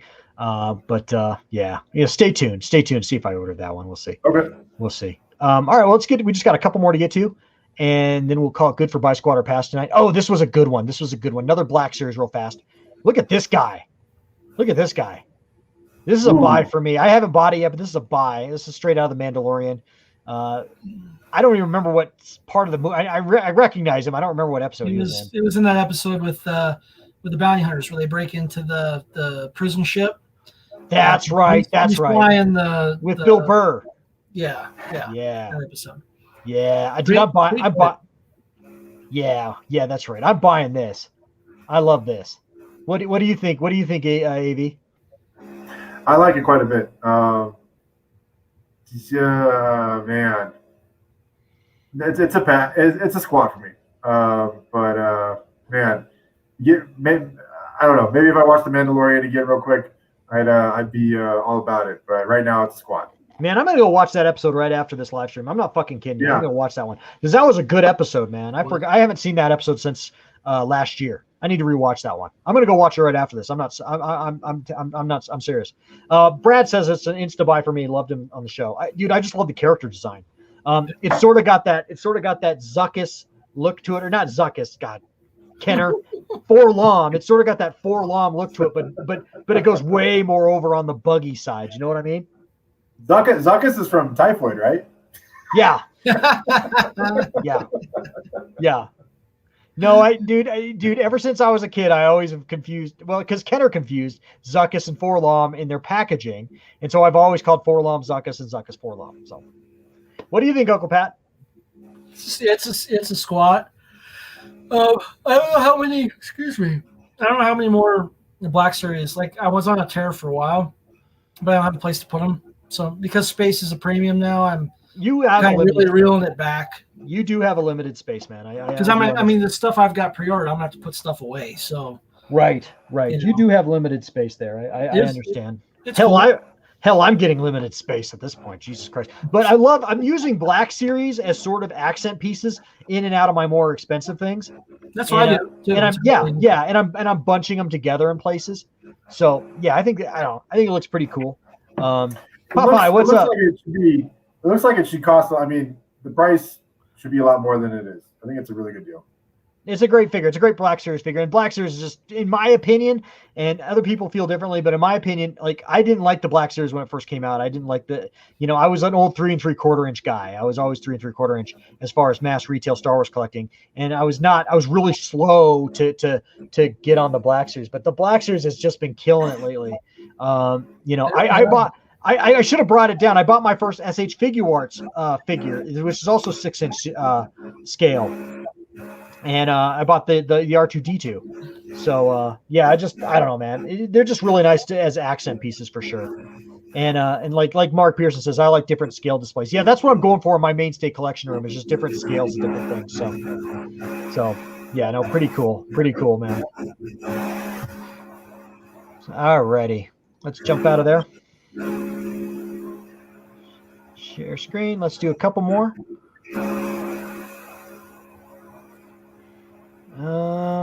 Let's see. Let's do one more. And we'll call it good. And AV, we're getting some more. I think we're getting some more pickup from you, bro. God damn it. All right. Now it stopped. Yeah, now it stopped. Oh, he muted. That'll do it every time. We'll just pop in when you can, man. We'll get it fixed for the next live stream, man. We'll get it fixed for the next live stream. Yeah, man. Okay, so let's go to this piece right here. This is the Sideshow Collectibles 1/6 scale. This is from Sideshow, not Hot Toys.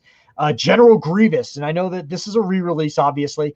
I have the original, so this is probably a pass for me. I don't know how much they've improved on the previous version. They may have some, but I do have the original, so obviously this is a pass for me at $285.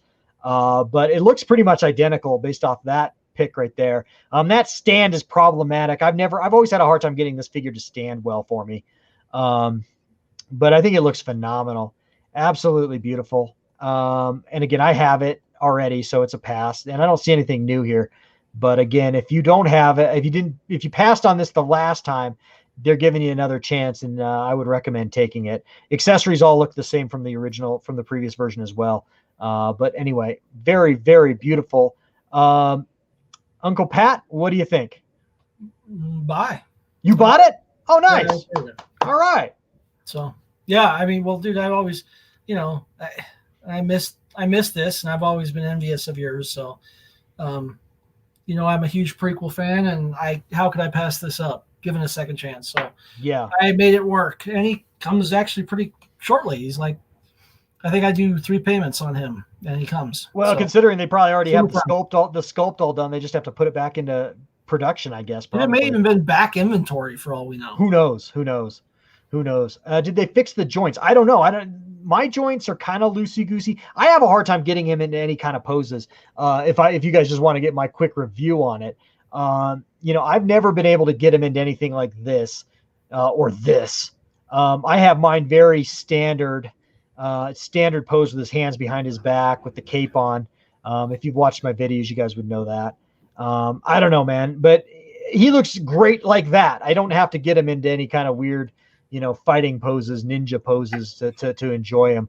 But it would be nicer if he was a little tighter. Again, his stand is a little wonky too. I'm not a big fan of that stand, but again, it's a great piece.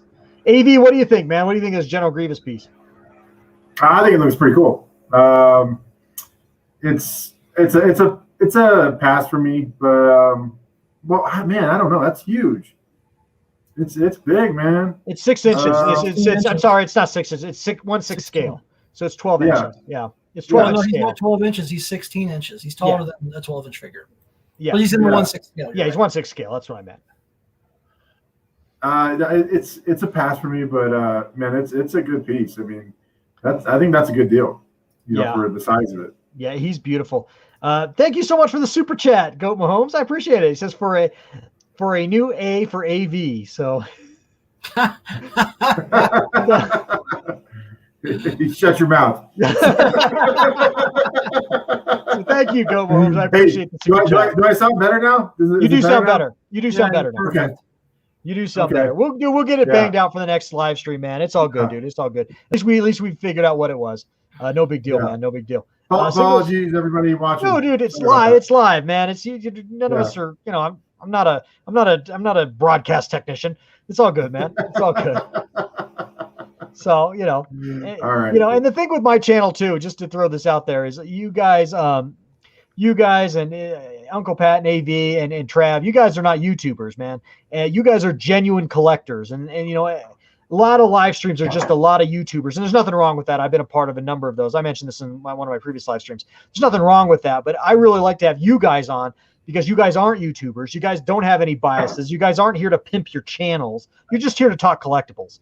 And so, we all aren't sitting here with our microphones and our big microphones looking like we're, like on freaking, CNBC or some shit. So it's all good, man. It's all good. Man, I'll tell you what. If I find a piece that's like comparable in size to that's God of War or Mass Effect related, that's going down. Yeah, that's what makes me pause about that piece. Because I do like General Grievous a lot, but I really don't have too many pieces like that. I'm more of a Marvel and video game collector. Yeah, agreed. But I'm gonna keep an eye out. Like that price point is pretty appealing. So. That's all I gotta say. Yeah, no, we're kind of leaving. It is Star Wars month on the Plastic Planet. We're leaving AV in the dust a little bit. No. I'm just saying we're leaving you in the dust a little bit this month, just because it's Star Wars month and you're not a Star Wars collector. I know you love Star Wars, but you can't collect everything, So, right. But no, totally. I hear you. If it was a 16-inch scale of Billy from Predator, I'd buy that. Yeah, no doubt. Oh, no doubt, man. No doubt. Oh, let's do one more, guys. There's one more Hot Toys we got to get to. This is a firm squat for me, just to give you guys just right out of the gate. But I like this a lot. Oh, wait, we got 2 more to get to. I'm sorry. We do have 2 more to get to. What do you guys think of this? The Rosario Dawson version of Ahsoka Tano. You can get you can just get Ahsoka without Grogu for $285, just to throw that out there. But for $30 more, you might as well get the Grogu, I guess. I don't know. Yeah, you might as well. What are you doing? I like this piece a lot. This is a firm squat, but I may buy this actually. I like her a lot. I really liked Rosario Dawson. I was as Ahsoka. I just thought she did a fantastic job. I'm looking forward to seeing more of her in the future in the Filoni verse Star Wars. Is there a release date yet for that? For what, this figure? No, for the show. Oh, the Book of Boba is supposed to be out next December. I don't know about the Mandalorian. If anyone knows, let me know. But no, I mean, in the chat. The Ahsoka series. Yeah. Oh, the Ahsoka series. No, I don't know. I don't think there's a release date out. If anyone knows better than me, let me know. But again, look at that base. I like her a lot. She comes again, light up features are sort of dumb on Hot Toys figures because they just use shitty LR44. I don't give a fuck batteries. They're almost useless. They really are. But it's still a nice. I would almost rather not pay for them, honestly, because they're that useless. But I'd say on this, you definitely want to squat because you want to see what the future holds for this character in the shows. What they, because Grogu's cute, but I mean, there's going to be some badass fights coming up. She just featured separate rolling eyeballs too. Just to let you guys know. Uncle Pat, what can you do with those? My DX7 Luke Skywalker came. One of my original Hot Toys Luke Skywalkers, the best one Luke Skywalker came with you can move the eyeballs. You take the head sculpt off. You probably take her horns off, and then there's probably like a little arrow thing in the back there that you can move her eyes. That's how the Luke Skywalker was. You take his hairpiece off and you can move his eyes around. It's probably something. It is a little creepy, but it's kind of cool too. I'll say this though, Avi, like about waiting to see where the show goes. I think a lot of people wouldn't bother. You've got a great actress in a character that I think a lot of us have all come to really love.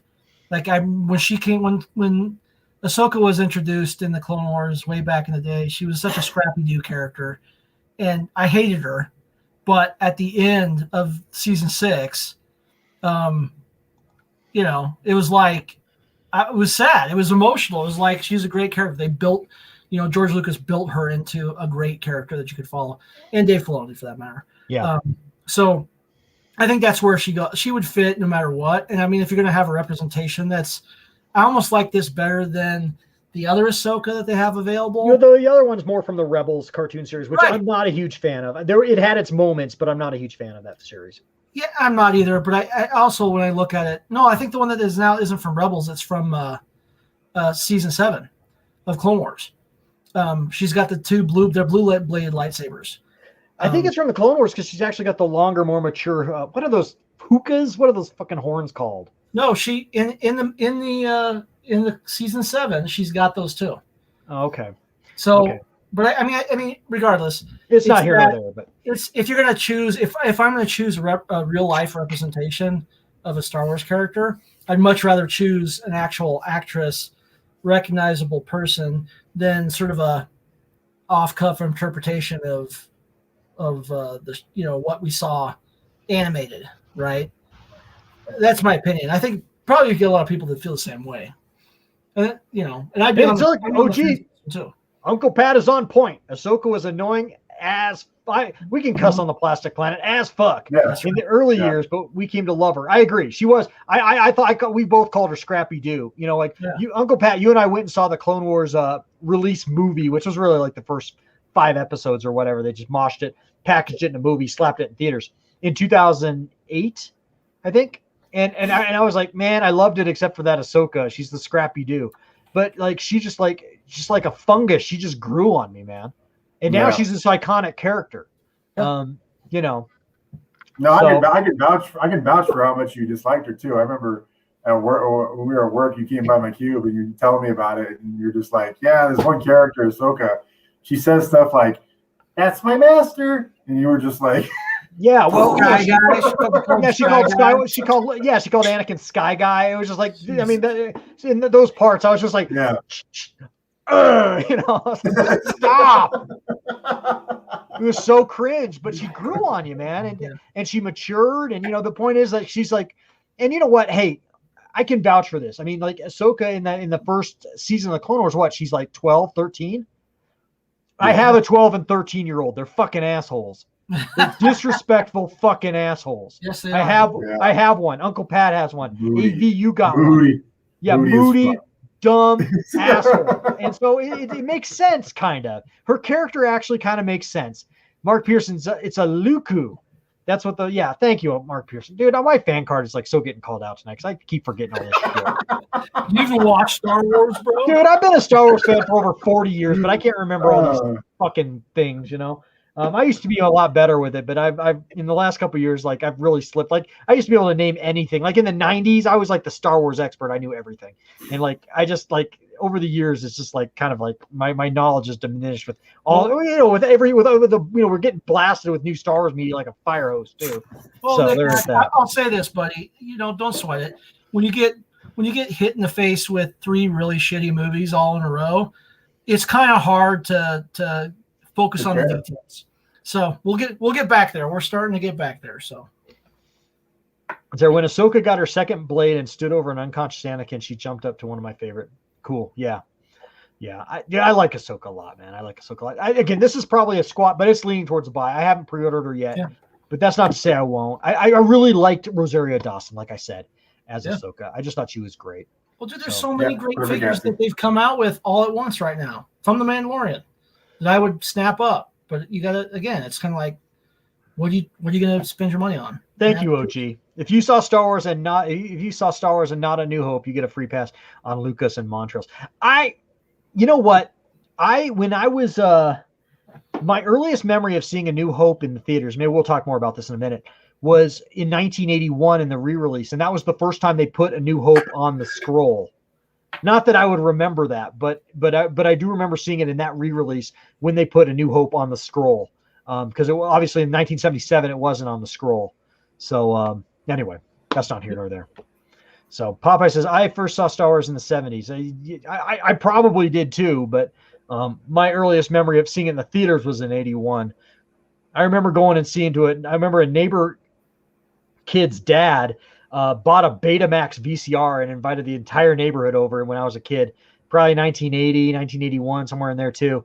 And we watched Star Wars on his Betamax. That was a big fucking deal, man. The whole neighborhood, we were all down in this kid's basement, big, ranch style house, big basement, big, he had a big TV. It was probably 19 inches, but it felt like a big TV, in the day. And we're all like down there with sleeping bags and popcorn watching A New Hope on Betamax. It was incredible. Yeah. Paul McGrath says 1977. I'm old. We love Paul. And singer-songwriter said 1977 stood in line for 3 hours. Yeah, singer-songwriter told us that story last time he was over here. He also singer-songwriter also saw Godzilla versus Hedorah in the theaters, which is incredibly awesome. And I don't want to date him or anything or age him, but that's incredibly awesome. So anyway, yeah, I did. I totally aged him, but that's okay. I mean, that film came out in 73, I think. But yeah, it's really cool. Anyway, one more buy squatter pass, and I want to get to, and then we'll move on to just talking some Star Wars. Are you going to tempt me, Nick Nack, with what you're bringing up next? I hope so. Tempt me to actually buy something. I think so. Maybe. I think maybe. See what you got, buddy. Maybe. do your This best. is the Mandalorian and Blurg. Now you can buy the Blurg separately, and I don't know how much the Blurg is separately. If someone in the chat can let me know. But I wanted to $15. Okay, there you go. So anyway, I don't have this version of Mando though, with his first his original armor before he got his upgrade. I like this a lot. You can see him there with Keel. What's that guy's name again? Quill. Thank you. It's Nick Nolte Ugnaught. That's all I know.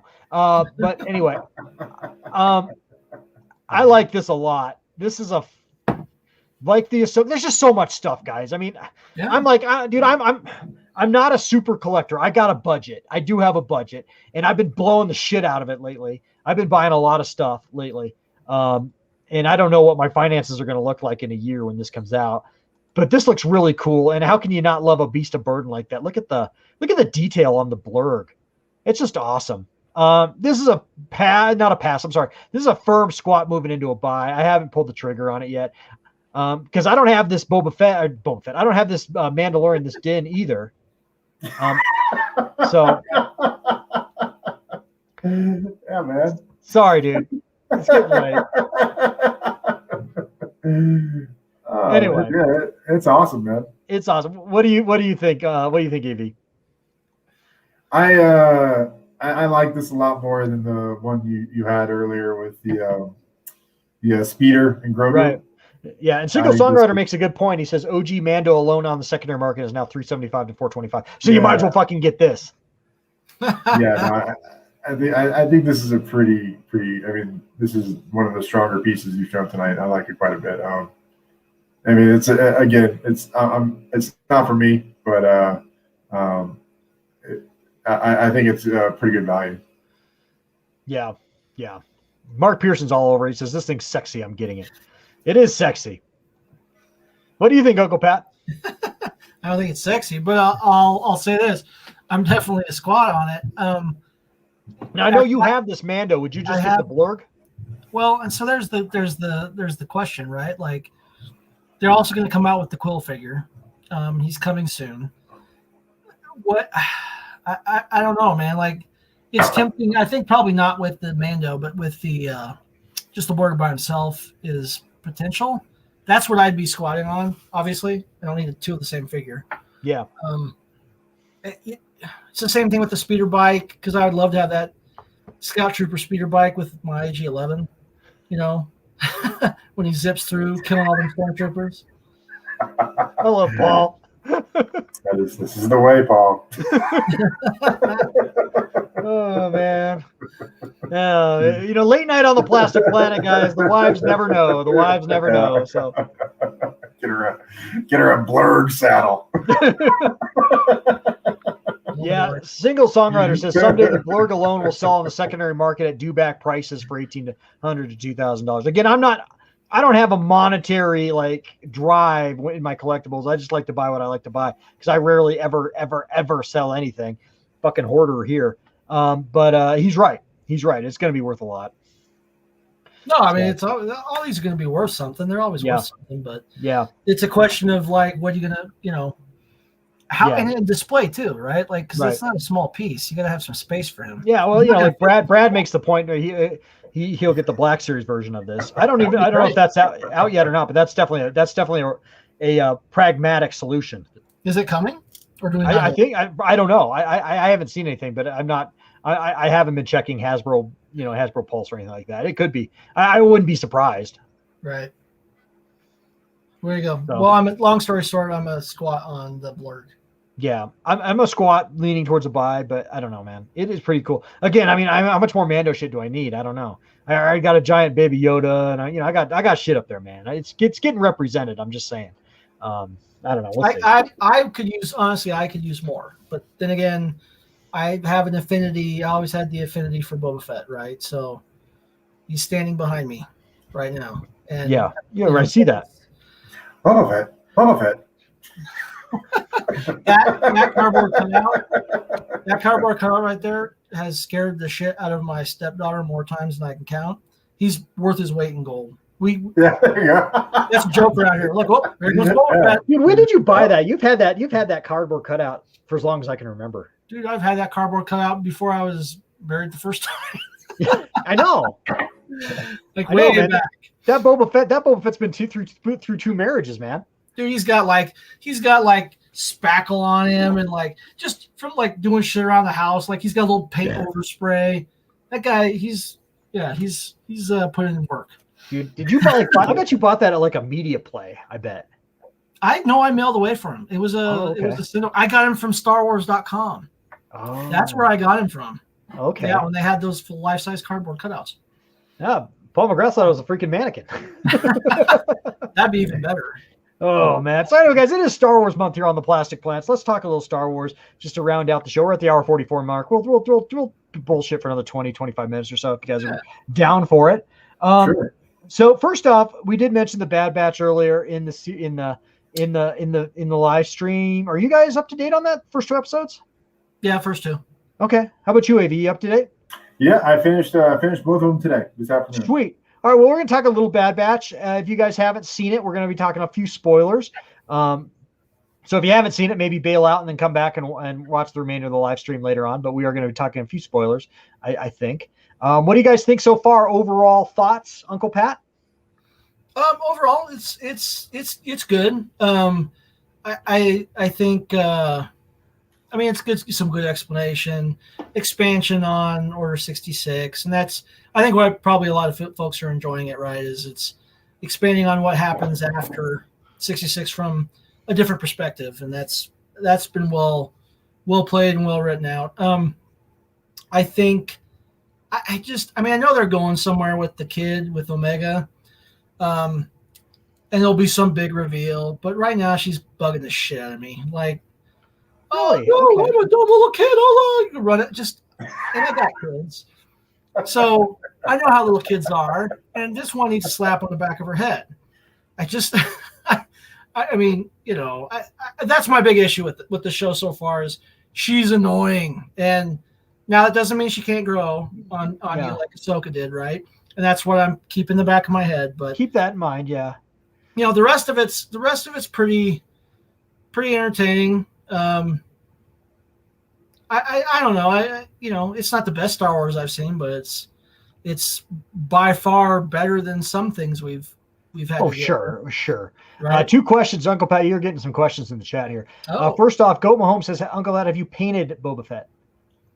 Painted Boba? I actually never have. Oh. I've actually been thinking about it, like doing some stuff, but I got my carpal tunnel surgery coming in a couple of weeks. So You do. Do Do you have any artwork you can just grab just to show off your artwork just for a second? Just handy. I'd have to go out in the garage. Don't worry about it. We'll do it another time. Yeah, you're just a phenomenal artist, and if anyone doesn't know, Uncle Pat's a phenomenal. He does everything from fine art to comic books. He's just amazing. So yeah. One more question. OG says, Uncle Pat, you said you don't need more than one of a figure. Do you have 1/6 scale Boba Fett? And if so, how do you exercise such restraint? I do just have one, but now I'll say this: I did pre-order the 2-pack of Boba Fett's from Mandalorian, right, with armor and without armor. You know, so now you're gonna have 3 Boba Fett's because you're a Boba Fett. I'll have 3 guy. Boba Fett's coming. Actually, technically, I have 2 Boba Fett's already. I have my Sideshow 1/4 scale, and then the Sideshow that you bought me, Nick right? Mac. And you have an old school Marmot. You have an old school Marmot. No, I do have a Marmot. No, I don't have the Marmot. You have yes, the Marmot. you do. I never. No, I do. You do have. How do I know what you have and you don't know? Because all my shit's in the crawl space. Because I have no place to put it. Dude, you're right. I have a Marmot both. I need to go find him. Does anyone in the chat remember Marmot? I have a Marmot TIE Fighter pilot. I have one of those too. And I have. Yeah, they're old school. They were like 1/6 scale. They were premium import 1/6 scale figures before Sideshow was around, before Hot Toys was a thing. They were the shit. Marmots were the shit. And they actually had a pre-order for a Darth Vader. And my wife bought it for me when we were dating, and it never got fulfilled. I always wondered what that Marmot Darth Vader was going to look like. I bet it would have been pretty cool. Dude, holy shit. And see, this is what I hate about having all my shit in boxes. Because you're right. I got so many amazing things. You got a fucking Marmot Boba Fett. You need to get that shit out, dude. I don't even know where he is, man. I got to have to go fight spiders for that guy. Dude, he's worth it. He's deep in the crawl space. He's worth it, man. My stuff's all wrapped up and encased. Like I have to get past the spiders to get to the boxes. You know. Yeah. AV, what are you thinking of Bad Batch? We got off the rails for a second. No, I think it's a lot of fun. You know, I like the characters. I mean, it's just the camaraderie with the Bad Batch troopers is pretty good. I like the where they're going, the storyline with the inhibitor chips. You know, and just see where they go with that. You know, if they're going to touch on that anymore. And then I really like them going back to Camino and seeing those aliens. And I like how they're basically just kind of like, you know, keeping their cards close to the chest, you know, as far as like how they're gonna try to navigate the Emperor and the new Empire. You know, because it seems like they still have some ability to. They might be able to do something with the troopers as well that the Empire is not expecting. Yeah. So no, it's good. You know, first 20 minutes of the first episode I was in. So you know, I'm looking forward to every week when this comes out. So I think they're doing a good job. No, I'm loving it so far. I the first 2 episodes I've watched twice already each, and I normally don't do that. I usually just watch it once and call it good, but I've watched them both twice now, and I'm looking. I'll probably stay up tonight after I watch that Bill Burr episode of Mandalorian. I'll probably watch. I just want to see that one again. I'll probably watch Bad Batch tonight at 1 a.m. when it drops here in Denver, 1 a.m. Mountain Time. I love this show, guys. I think it's everything that was great about the Clone Wars series. I think it's better so far, in my opinion, than a great deal of season 7 of the Clone Wars was. I just think it's really damn good. I touched on it a little bit earlier in the stream.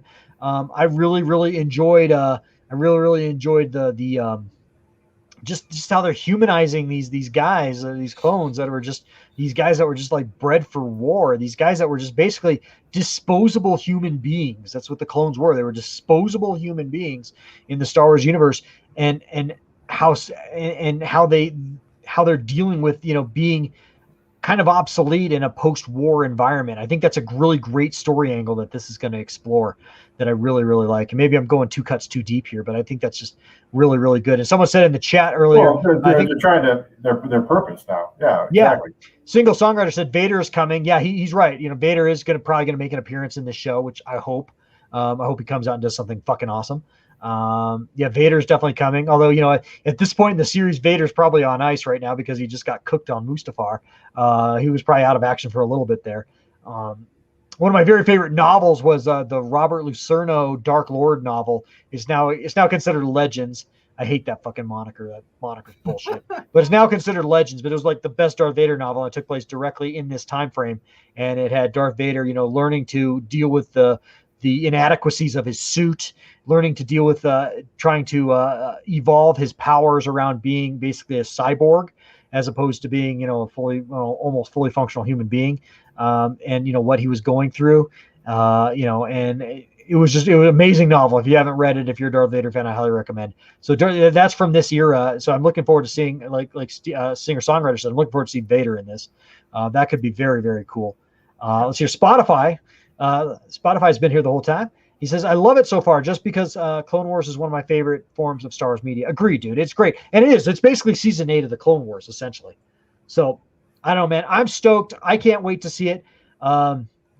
Paul McGrath says clones are expensive. And yeah, they really are kind of explaining that in the show, that why, because everyone always for the longest time, I remember going back to episode 2 era, when Attack of the Clones came out, I really always thought that the Stormtroopers were just clones and they were the continuation of the clone army, but that's not the case.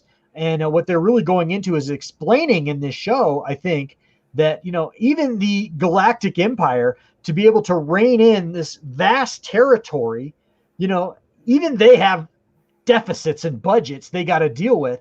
And a clone army is just too expensive to maintain, to enforce around that much of a geographical or a galactic territory. So that's why they go to live recruits or human being non-clone recruits versus clone troopers. And that's where the fall off in quality goes, because clone troopers are bred to be, soldiers. They're bred to be, tacticians and show no mercy and have no fear, basically. And that's why the Stormtroopers are so inadequate compared to clone troopers. But it's basically a budgetary thing. I mean, the Empire's got to pay for a Death Star at this point. And so they're going cheap on their army here. And they're kind of explaining that from with Tarkin in the first episode. Did you guys see that at all? Yeah. Yeah. I liked that. Well, yeah, that's why I think, the Caminos are going to basically, they might have a plan to shut it all down, so that's what I'm kind of eagerly waiting to see. I agree, OG. Legends my ass. I just hate that moniker. It's so dismissive. Well, shit. These days, I'd say Expanded Universe is better than the current state of some things. Oh well, yeah, dude. Oh God, yeah, dude. God, yeah, dude. I used to, back in the day, just going off the rails a little bit, off the Bad Batch a little bit. We're just talking Star Wars in general. Back in the day, when back in the 90s and in the early 2000s, I wasn't a huge fan of post Return of the Jedi novels and media. I liked some of it, but a lot of it I didn't really like. but then like the sequels came out and said, "Hold my beer," and now I'm just like, I love the expanded universe because it's fucking Shakespeare comparatively. Yeah. You'll find that many of the truths we hold to depend greatly upon our own point of view. Yeah. So just change your perspective a little bit, and yeah. Here we are. Spotify says, unlike you old guys, thanks, buddy. Thanks, brother. I grew up on the prequel, so the Clone Wars is my bread and butter, dude. Look, man, I will say this, dude. I understand a lot of guys in our generation shit on the prequels. You were looking at guys that did not do that. No, we love the prequels. We love the prequels, dude. The prequels, dude. I know you were a kid during the prequels, and so you remember them from those nostalgia glasses, dude. The prequels came out for me in some of the best years of my life. Like, The Phantom Menace came out in 1999. That was the year I graduated from college. I had my first job at a radio station. Life was great. All I did every day was go to work at a radio station, make some money, spin some discs, come home, and then go out with my friends, Uncle Pat and Trav, and then we'd go to Walmart's and buy Power of the Force 2 action figures and then prequel figures. That was my life. And then in 2002, when Attack of the Clones came out, that summer I got married to my beloved love of my life, my wife. I got married to her that same summer that Attack of the Clones came out. And so I always associate that movie with the summer I got married. And then 2005, when Revenge of the Sith came out, that was when my firstborn son was born. Literally 5 days before Revenge of the Sith came out. So, dude, I love those movies because I wasn't a kid during those movies like I was when the original trilogy came out. But when those movies came out, dude, I was living literally the best years of my life. So I have a ton of nostalgia for them too. What do you think, Uncle Pat? Talk about the prequel era. Well, I mean, yeah, and to your point, right? We didn't have responsibility for a long part of that, and it was just hanging out with our buds, making money, going and buying collectibles. Action figures that were cheap. You just buy all of them, have all the representation. It wasn't dude, $400, $500 figures. Yeah, before, because we had jobs. We didn't, we had jobs then, but we didn't have real bills. And so you and I both had every single Hasbro Phantom Menace figure in our hot hands before we saw the movie. Right. It was awesome. Yeah. But then, and to the point too, but we had you had Hayden and our kids, even though, they, like my oldest son, didn't come along until, 3 years after Revenge of the Sith. But that's what he grew up on, right? He saw those and he recognized with the Clone Wars, for example, we watched Clone Wars when he was a kid all the time and he loved it. Yeah. Same here with my kids. He loved Anakin. Right, Anakin was his guy. It was like he was our Luke. For Luke, growing up for us, was Anakin. For him, for your boys, Nick Nack, and so we could kind of see through, their eyes as well, which maybe endeared it, even more. Even more. So, what do you think, AV? What is your favorite prequel memory, dude? Oh man, it was similar experience to you guys. Time of my life, I was 22 when episode 1 came out, and I was stationed in Oklahoma, at Tinker Air Force Base in Oklahoma. You were in the Navy. Let everyone know you were in the Navy. Yeah, I was in the Navy, and it was just a crazy time, But like you said, like responsibilities were really limited. I would go to school every day, learn about the aircraft I was going to eventually repair, and then I just go. We'd go lift weights, go play basketball, all that kind of stuff. So just not a care in the world. It was a really good time, and then go to the club or whatever. But, on May 3rd, 1999, one of the biggest tornadoes in Oklahoma history actually hit my barracks, so it was kind of like a no shit life-death experience, near-death experience. And then, so, we're all just happy, to survive this experience. And then Star Wars came out a couple weeks later. We were all looking forward to that. And then I had 4 of my lifelong high school buddies were coming through Oklahoma at the same time as that movie came out. So I had all these guys were in my wedding. I had 8 groomsmen. And so I had my 4 Navy buddies and my 4 high school buddies. And we all went to go see episode 1 in the theater. And the theater was... So, I mean, I don't know. I think, especially the Navy guys, we were just so just loving. I mean, after that traumatic experience, everything was great.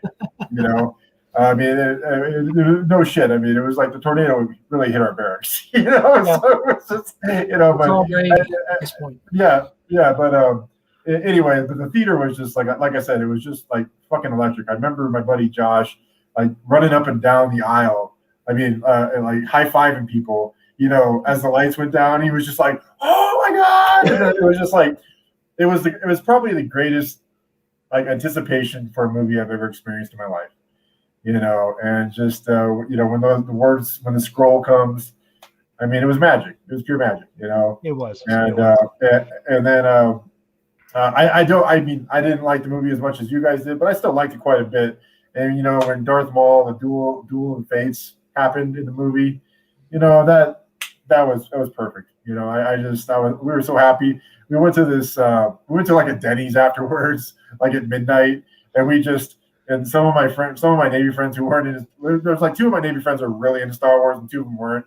And so we were kind of bringing them along, and we went to this Denny's at like midnight, and just like we were just like explaining everything to them. It was like it was like telling kids about Star Wars for the first time, and we were there till like two o'clock in the morning, man. And it was just like we were just all so happy. It was perfect, So that's easily my favorite Star Wars memory, though. And when I had fun movie experiences too. When I saw episode 2, I went with a lot of those same Navy buddies in the theater. But episode 1, just the anticipation of that movie was huge. And when The Force Awakens came out, there's a little bit of that magic I felt. When I saw the trailer, I was immediately let down when I saw the movie. But episode 1 though that was it, man. As far as like just right time in my life to go see it, just the excitement and just all these things coming together at once. It was perfect. Yeah. I must have I saw episode 1 in the theater 7 times. I saw episode 2 in the theater 7 times. I only saw episode 3 in the theaters 5 times. It's not because I didn't like it as much. It's because I had an infant at home, and that was when responsibility was starting to get the noose around its neck and start pulling. So I didn't see episode 3 as many times in the theaters, but yeah, those were the 3 films I saw the most in the theaters. I love the prequels. So yeah, Spotify, we're right there, man. We love the prequels. I know there were other people that our age that were all cranky on them. I think a lot of those people were internet bobbleheads that just kind of followed the lemming crowd. It's like, it was cool to shit on the prequels. It was cool to shit on George Lucas at the time. But no, we weren't one of them for sure, man. OG says Duel of the Fates is epic. Great visuals and musical score is dynamite, dude. Even in the sequels, the music score is great. John Williams is the fucking goat, best. Man. He's the best. I love even the score from the sequels. I love. I just fucking hate the movies. Responsibility, no shit. Right, dude. I remember Uncle Pat. Do you remember this? Do you remember going and buying a ticket to go see Monsters Incorporated in the theater just to see the Star Wars 2 trailer? Yeah. And then we left. We left. Yeah. We left. Yeah. No, I that's funny you guys mentioned that, because I was like trying my buddy Josh in the Navy. He's my Star Wars buddy. And I told him, like, hey, let's go see Monsters Incorporated because they're going to show Attack of the Clones trailer. And he kind of was like, nah, I'm not going to do that. I'm not going to go see a kid's movie. And we're not going to go buy it for a Pixar movie. And then I was like, fine, whatever. And then I find out the next day at work, he went with this girl from work that he was like trying to hook up with. And they went and saw Monsters Incorporated. He saw the fucking trailer. I was so mad. I was just like, motherfucker. He like came in the next day, like, I was just saying, I have to confess something. Man, it's just like you gotta be kidding me, man. Well, none of us are like, and he was like, it looks awesome. He told me all about it. He said, like, Boba Fett, Jango Fett was in it. I was just like, God damn it, man. None of us were as cool as Mark Pearson, who got some tits in the Phantom Menace. So, oh man, that is awesome. I loved it. All right, real fast. I'm gonna go to AV, and AV. I'm going to ask you to stretch for 1 minute, guys. I have got to run to the restroom real fast. What is your favorite Star Wars movie? And if you finish, go to Uncle Pat, then I'll be right back So favorite Star Wars movie, go. Yeah, it's Empire Strikes Back. You know, I mean, just the camaraderie of the cast, and just you know, the dark turn it takes. You know, it's one of my favorite movies of all time. I don't know if I can add too much more onto it than Nick Nack has, but AV, that was such the safe answer, my friend. Yeah, it's actually a Ewok adventure. See, now that might have been like caravan courage, buddy. Well done, yes, sir. Awesome. Well, I mean, yeah, well, it is though. It's true. It's got to be that one. You know, first time you see the AT-AT walkers, it's just like, holy shit! What am I watching? This is fantastic. That's Nick next too. He'll tell us when he gets back, I'm sure. Mine was Jedi. It's funny because you talked about going to see The Force Awakens, right? And getting like this moment, you know, and I don't know if you took your kid to it as well. So when I went to see Jedi as a kid and was in the theater, and my dad took me, it was me and my dad, and which made it special in of itself.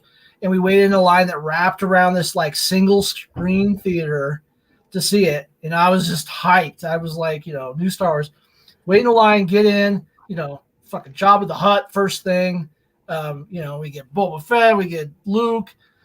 It just, the emotions, like, you know, having, you know, when Luke goes back to Yoda and Yoda dies. And I remember as a kid, I cried. It's like fucking Yoda died.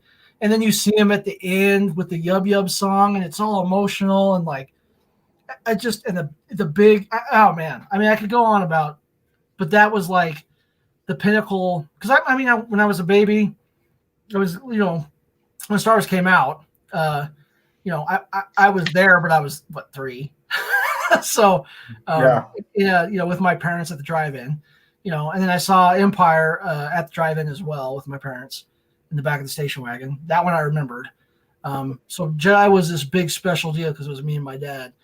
So then I tried to replicate that with my oldest son with Force Awakens, and we were there like first thing. You know, we were like there, you know, like first thing in the morning. We're like first in line. Like fucking nobody shows up, and we there wasn't any line around the theater. We go in, and then I remember he just like when they killed Han Solo, or my son just looks at me, just like, what? He's like, I hate Disney. Disney ruined Star Wars. Like literally just came out of my mouth, and I'm just like, yeah, well, yeah, sorry, son. It was that special moment. I was trying to replicate it. Yeah. Failed epically. But yeah, man. So Nick Nack, AV's saying Empire. I said Caravan of Courage. Last Jedi. Last Jedi was my choice. Loved it. Best. Sorry guys, they brought Palpatine back, or, you know. I bolted up the stairs, and my 14-year-old dog like lays. We have a downstairs little bathroom. My 14-year-old dog always lays between the carpet and the cold tile in the bathroom, just like hot cold. I guess he's like a McDLT or something. He likes it both ways. And I almost stepped on him in the dark. I was like, God. So anyway, I tried to hurry back. Apologize, man. I've been holding that since Bi-Squatter passed. But yeah, my favorite is Ty. You actually, and it goes back and forth. It is between The Empire Strikes Back, which is obviously OG Star Wars. It's The Empire Strikes Back, and you know, I love the original trilogy probably overall the best, but it's between Empire Strikes Back and Revenge of the Sith for me. I just love Revenge. The reason why I love Empire Strikes Back is so obvious. It's you know, that's been said a million times. You know, I'm in that camp, but Revenge of the Sith to me is just so damn good. I had been waiting, you know, when I was a kid in after Return of the Jedi, that's when like my Star Wars in my childhood, my Star Wars fandom in my childhood was like at its all-time high in 1983, 1984. I actually, one of the first books I read by myself was the Star Wars Return of the Jedi novelization. And in novelization, when Luke is at Dagobah, I believe, Obi-Wan, it kind of explains, there's more in depth what happened to Anakin, and they talk about the volcano fight, you know, and Mustafar, but it wasn't called Mustafar, obviously, in the novel. but you kind of got the idea that Anakin was injured in this epic battle, and I waited, decades to see that. And Revenge of the Sith did not let me down. No. It was perfect. It was perfect. Those fights, that fight with Obi-Wan and Anakin, and then Yoda versus Palpatine, like fighting in the Galactic Senate, the galaxies, the fate of the galaxy hanging in the thread, it was just like, it was perfect. Yeah. Yeah, and Mark Pearson does. I read Revenge of the Sith, the novelization too. I was sitting at home with an infant that summer, and I read it. And you're right. There are so many. It is one of the greatest novelizations of any movie ever. I agree. It's an amazing read. It's an amazing read. But anyway, Revenge of the Sith was just so good. So good. It was just and then George Lucas described it. Anakin's fall is like it's taken right out of the Bible. It's the fall of Lucifer. He's a fallen angel, and the way they played it off in that film. And I don't give a shit, dude. I think Hayden Christensen's a great actor. There's some clunky lines, but there's clunky lines in every Star Wars movie. There's every Star Wars movie, even the original trilogy.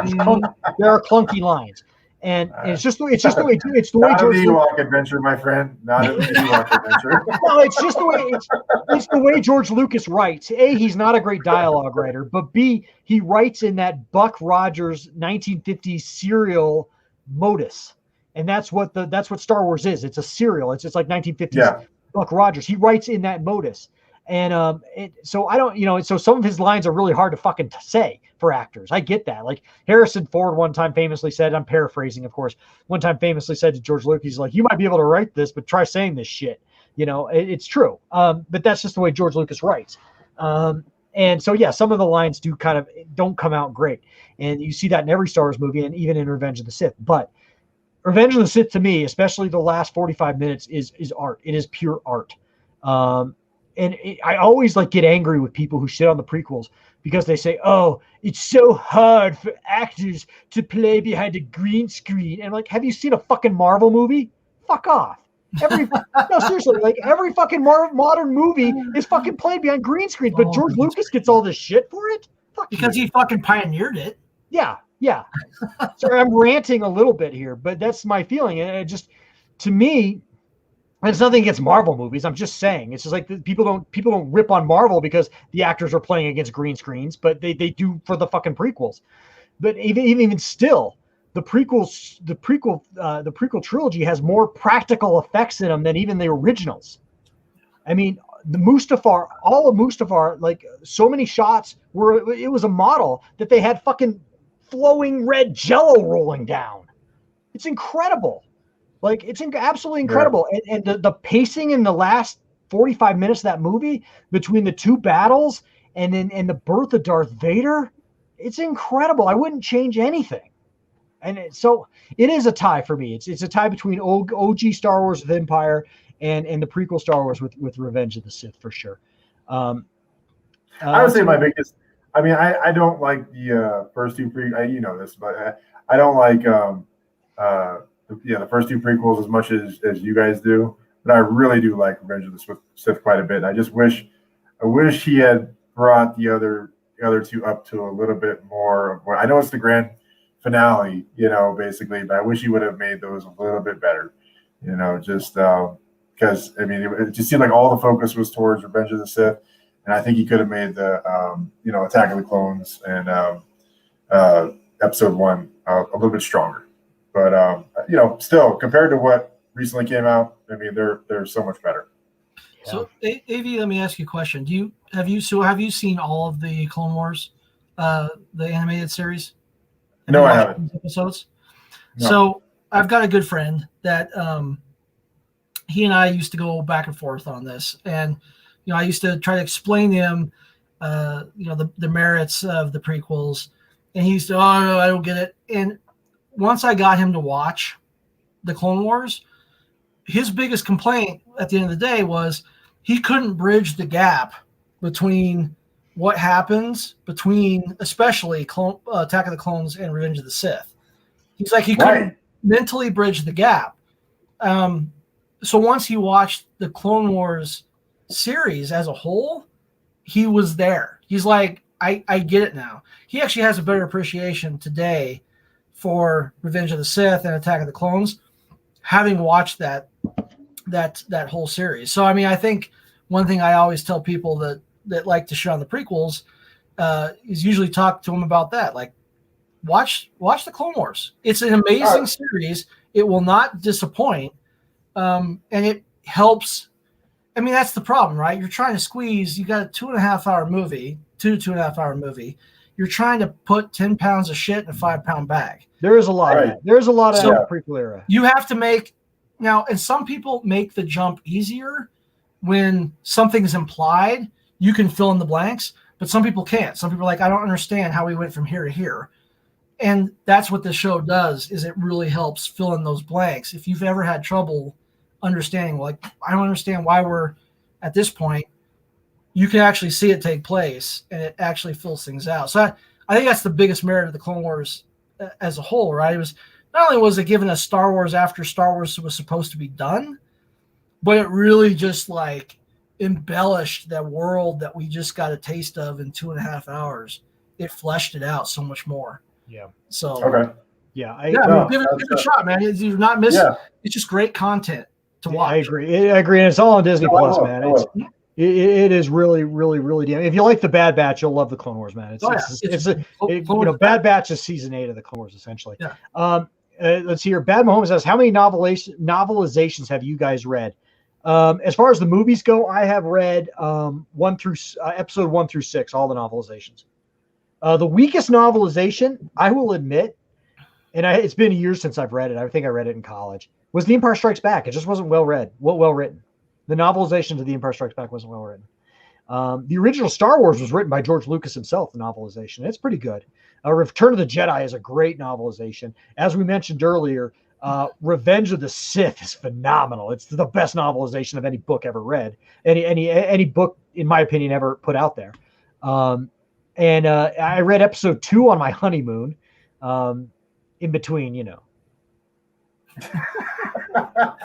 But yeah, I remember taking episode 2. I had the hardback. I remember taking it on my honeymoon. Baby, again? I'm reading. Come on.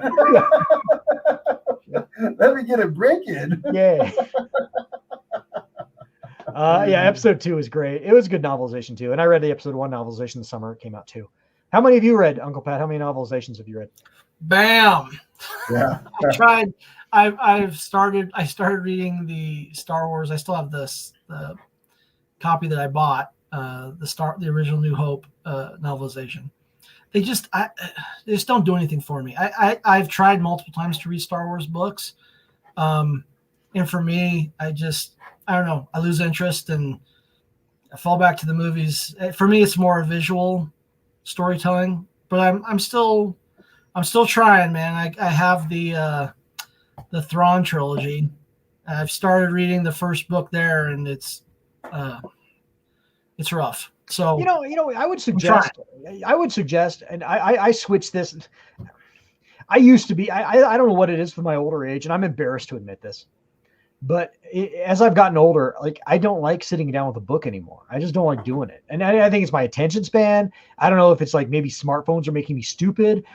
I don't know, but I don't like to sit down and read anymore. But I really do like books on tape. Yeah, not necessarily not books on tape literally, but but audiobooks. I listened to the Kenobi audiobook a few years ago, and it was so good. And it was performed so well on the audiobook. So I don't know. That's just throwing that out there. Mark Pearson says try audiobooks. Yeah, I agree. It's not audiobooks. It's not book. I read a lot of books. I'm currently reading the President Obama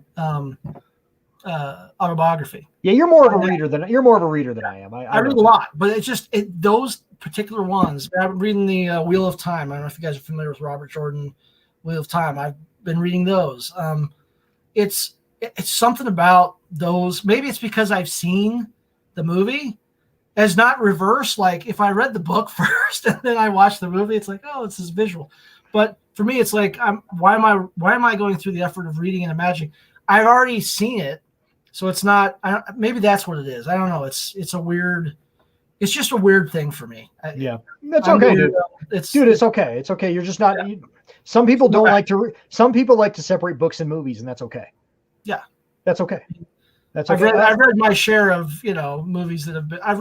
I probably read a ton of books that have been turned into movies, but yeah, I'm sure the other way around. No, you're way more of a reader than I am, and I'm embarrassed. I'm embarrassed to admit I don't read much anymore. I'm embarrassed about it, but it is what it is. But you've read a lot. I mean, you've read a lot. You have a large number of books. No, I've read a ton.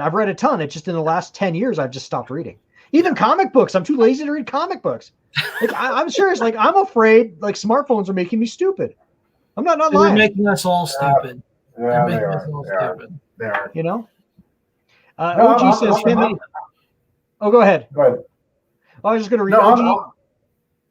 I'm the same way, as far as that stuff. I listen to a lot of podcasts. But what I like to do, especially I remember after I saw The Force Awakens, pretty much any like Marvel movie or Star Wars content is I'll go on YouTube and just watch a lot of reviews, just see other people's insights on it, and then there's another one I mentioned before, Screen Rant, and they'll show all the Easter eggs, and they'll give you a lot of the backstory that you would probably not know about.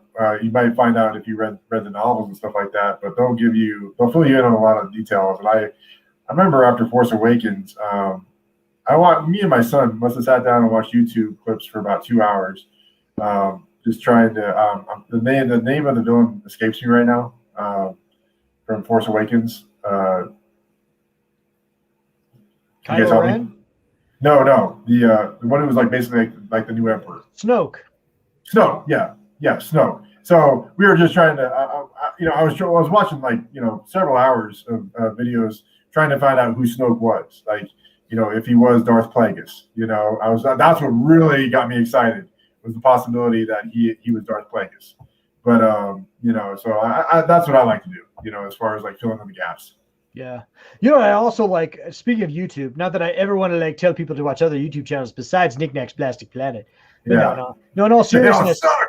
No, in all seriousness, there's a number of YouTubers, and there's one in particular, and I can't remember which one it is now, but they do, I don't know how they get away with this, man. It seems like blatant copyright infringement. I don't know how the mouse hasn't come down and crushed their ass, but they basically do the comic books in YouTube form as audio comic books, and there's one of them that just so well it does. They do all the voices all great and everything. It's like watching a mini movie, but it's in comic book form. They just keep bringing up the panels and voicing them in the characters' voices. It's incredible. I can't remember which one it is. I'm sure you can find it, but there's a number of them that do I watched a number of the Darth Vader series, the recent Marvel Darth Vader series on these YouTube channels, and they're great.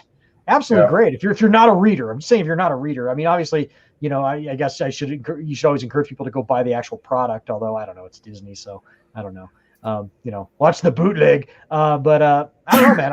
I don't know how they get away with that. But absolutely cool.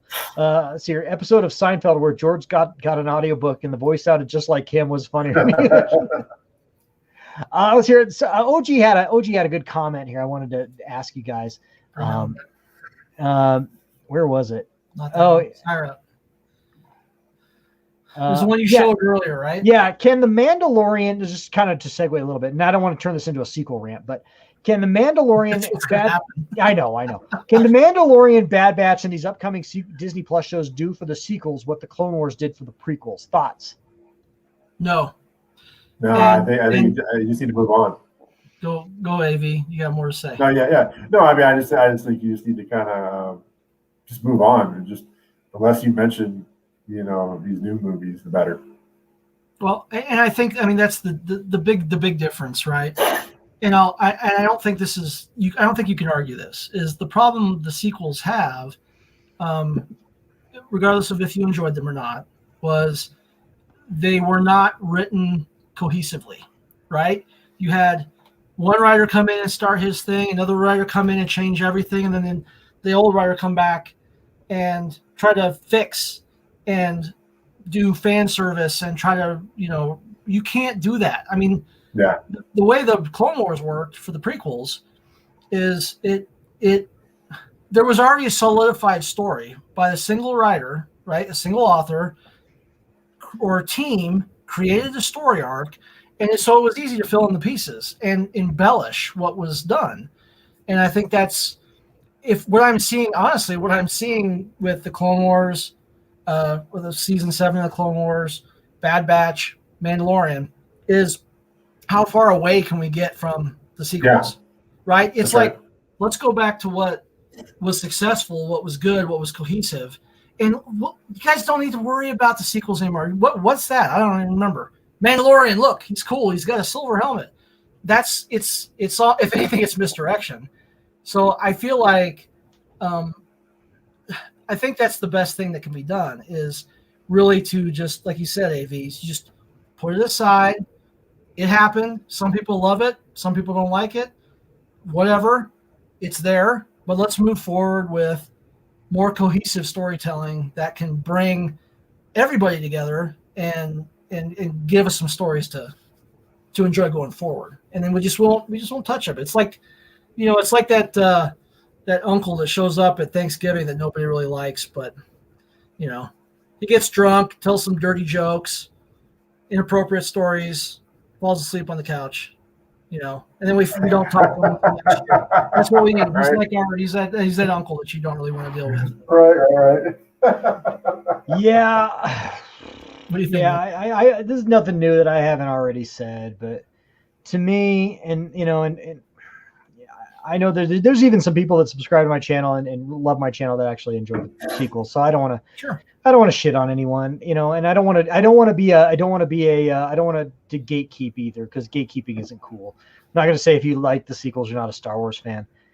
I think there are definitely Star Wars fans that love the sequels and they're still Star Wars fans. But I also think there's a lot of sequel fans that aren't Star Wars fans.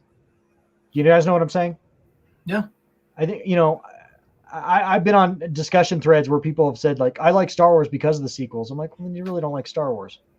Again, I don't want to gatekeep, but to me, what J.J. Abrams did to Star Wars, and I blame J.J. more than I blame Brian Johnson. That's AC/DC. Ryan Johnson. Don't blame Brian Johnson. Brian Johnson didn't do shit. Brian Johnson's innocent. Why would you blame AC/DC? God, that was terrible. No, poor Brian Johnson. No, I actually blame J.J. Abrams more than Ryan Johnson. Ryan Johnson was just a bad hire. Ryan Johnson does what he does. He's an offbeat director. You don't bring him in to do the second chapter of a 3-chapter trilogy of an established IP. You just don't do that. It doesn't feel like there was an actual established outline for these movies. There wasn't. There literally because wasn't. The MCU movies, there's 20 plus movies, but there was an outline, that these directors had to work with it, and it's like Ryan Johnson just kind of just threw a huge grenade on it, and then Rise of Skywalker comes out and is trying to just salvage the mismatch of the storyline, and it's just like this was completely foreseeable, that this was going to be a disaster once you kind of let Ryan Johnson kind of just decide to do whatever he wanted. Be like, I'm just going to do this instead, instead of working in this overarching theme. So it's just, it's a mess. You can't fill in like the Rise of Skywalker, like to Pat's suggestion with the prequels, like with Clone Wars. There's nothing you can do about it. You can't. You gotta walk away from it. Yeah, shit. To me, fucking Brian. You know what? Fuck Brian Johnson. He ruined Star Wars. I feel so bad. I love Brian Johnson. Brian Johnson's one of my favorite people in the world. Guys, I knew that guy was going to ruin Star Wars. Yeah. To me, J.J. Abrams, to me, and he does this all the time. This is his shtick. J.J. Abrams is a cultural vandal. He literally commits cultural vandalism to everything he fucking touches. Wow, that's awesome. Right. No, he is. He's a cultural vandal. He is. I mean, what he does to movies is if someone broke into the fucking, what is the fucking art gallery in Rome where the Mona Lisa is, and spray painted a mustache on it. It's the same fucking thing. That's what he does to movies.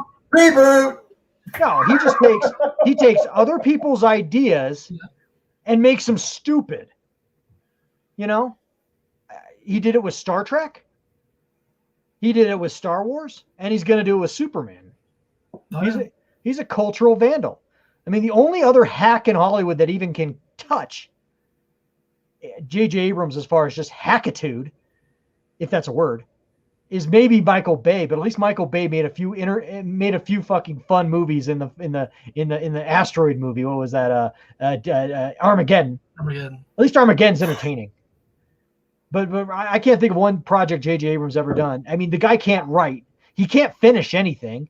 I mean, my wife was a huge Lost fan, and holy shit, like she loved the setup, loved the premise, and then it was a piece of shit. They're all dead the whole time. Oh yeah, I just spent 7 years or however long that series went watching, and they're just dead the whole time. Great ending, JJ. I think you're right for the most part. There is one movie I thought he did that I liked quite a bit was Super 8. I thought that was good, but even then, that was basically a ripoff of ET.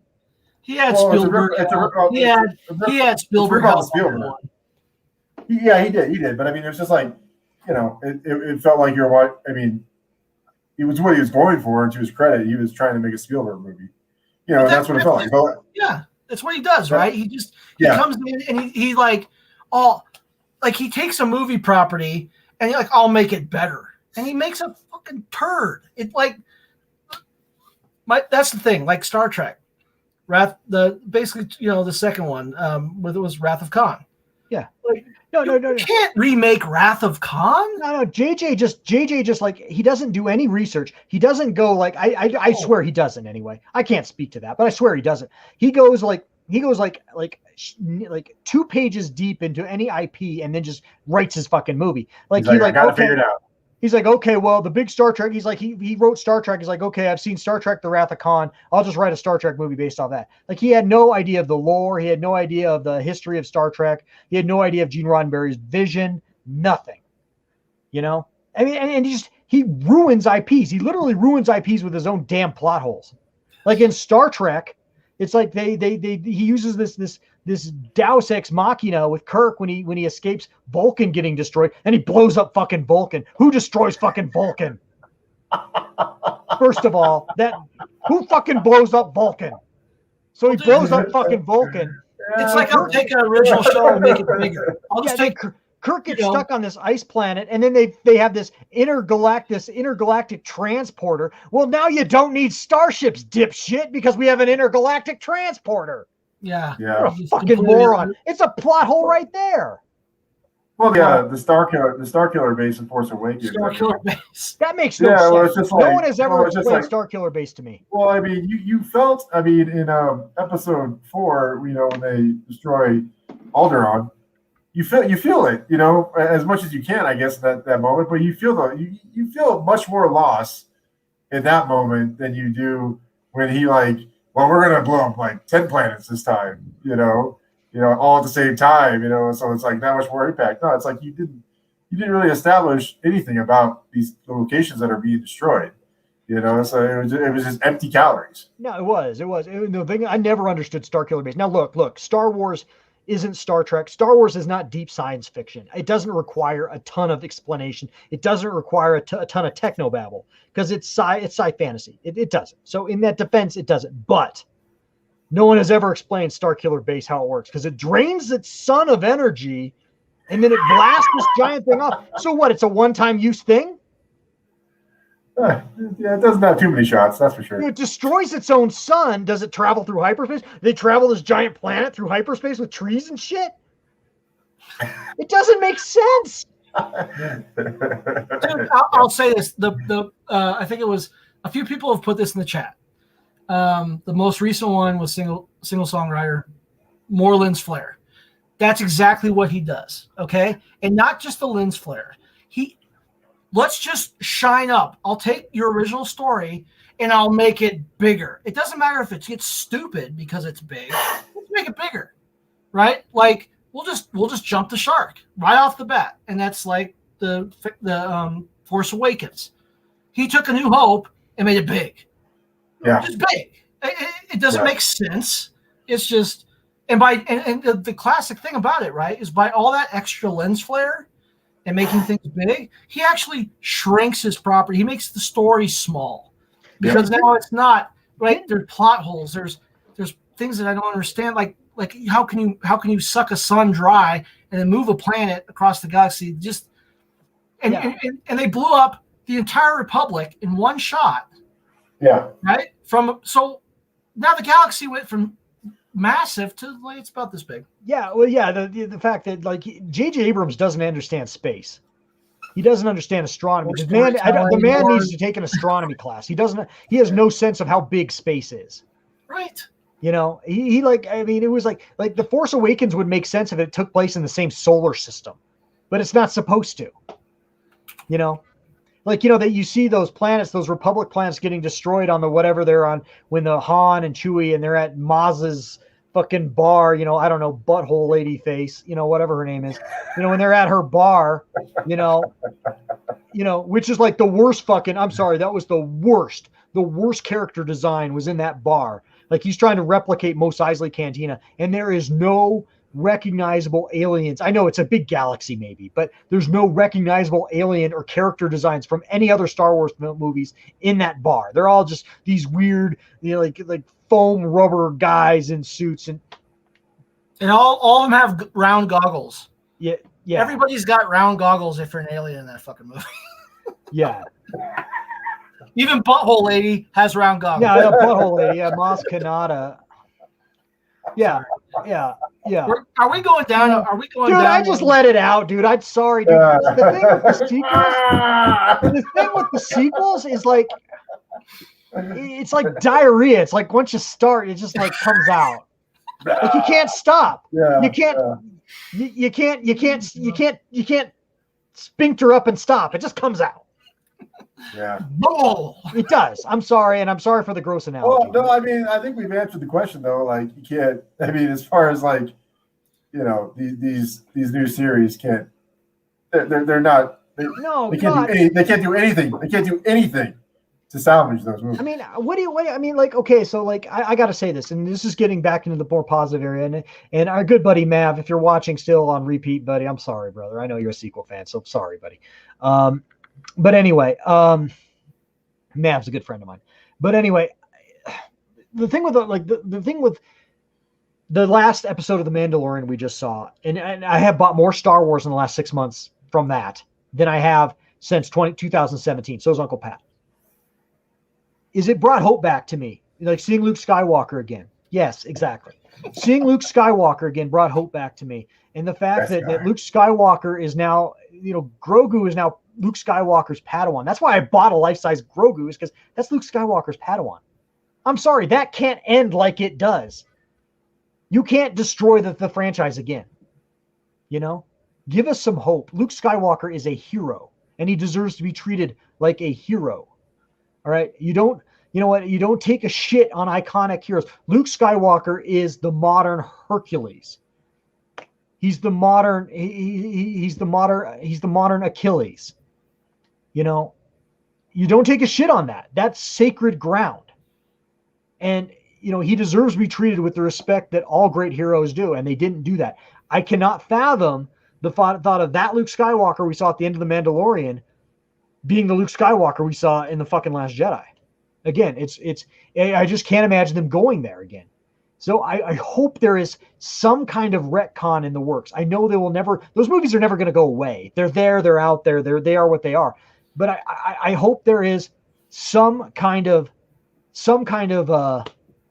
retcon in the works where they splinter it off into a multiverse. I mean, Star Wars is already a multiverse. You got an expanded universe of novels that are that go into this rich tapestry of detail that are out there that are in print, that exist, and they exist, and so it already is a multiverse. Let's just make it another one.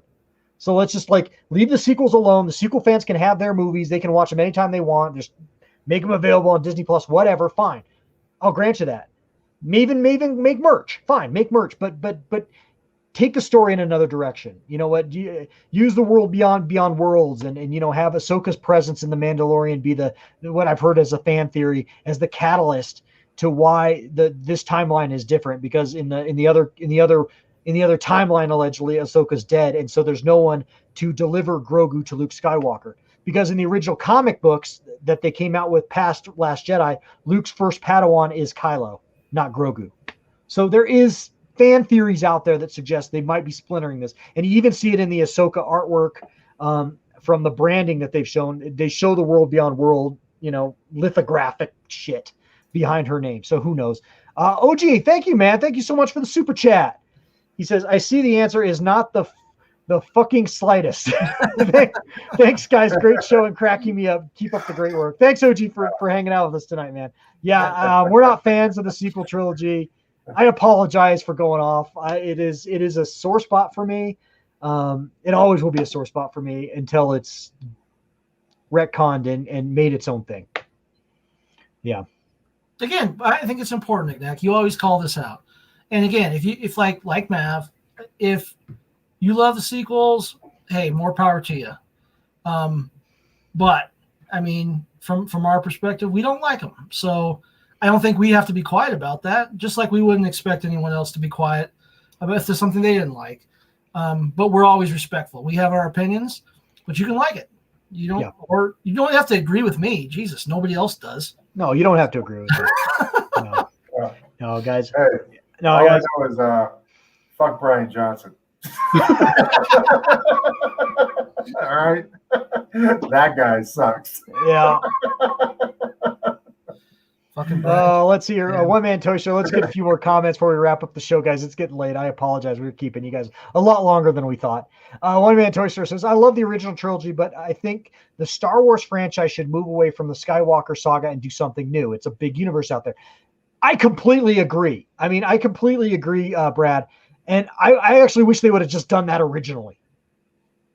I just wish that would, it just like started with like the Mandalorian. I just wish they would have left the old characters alone.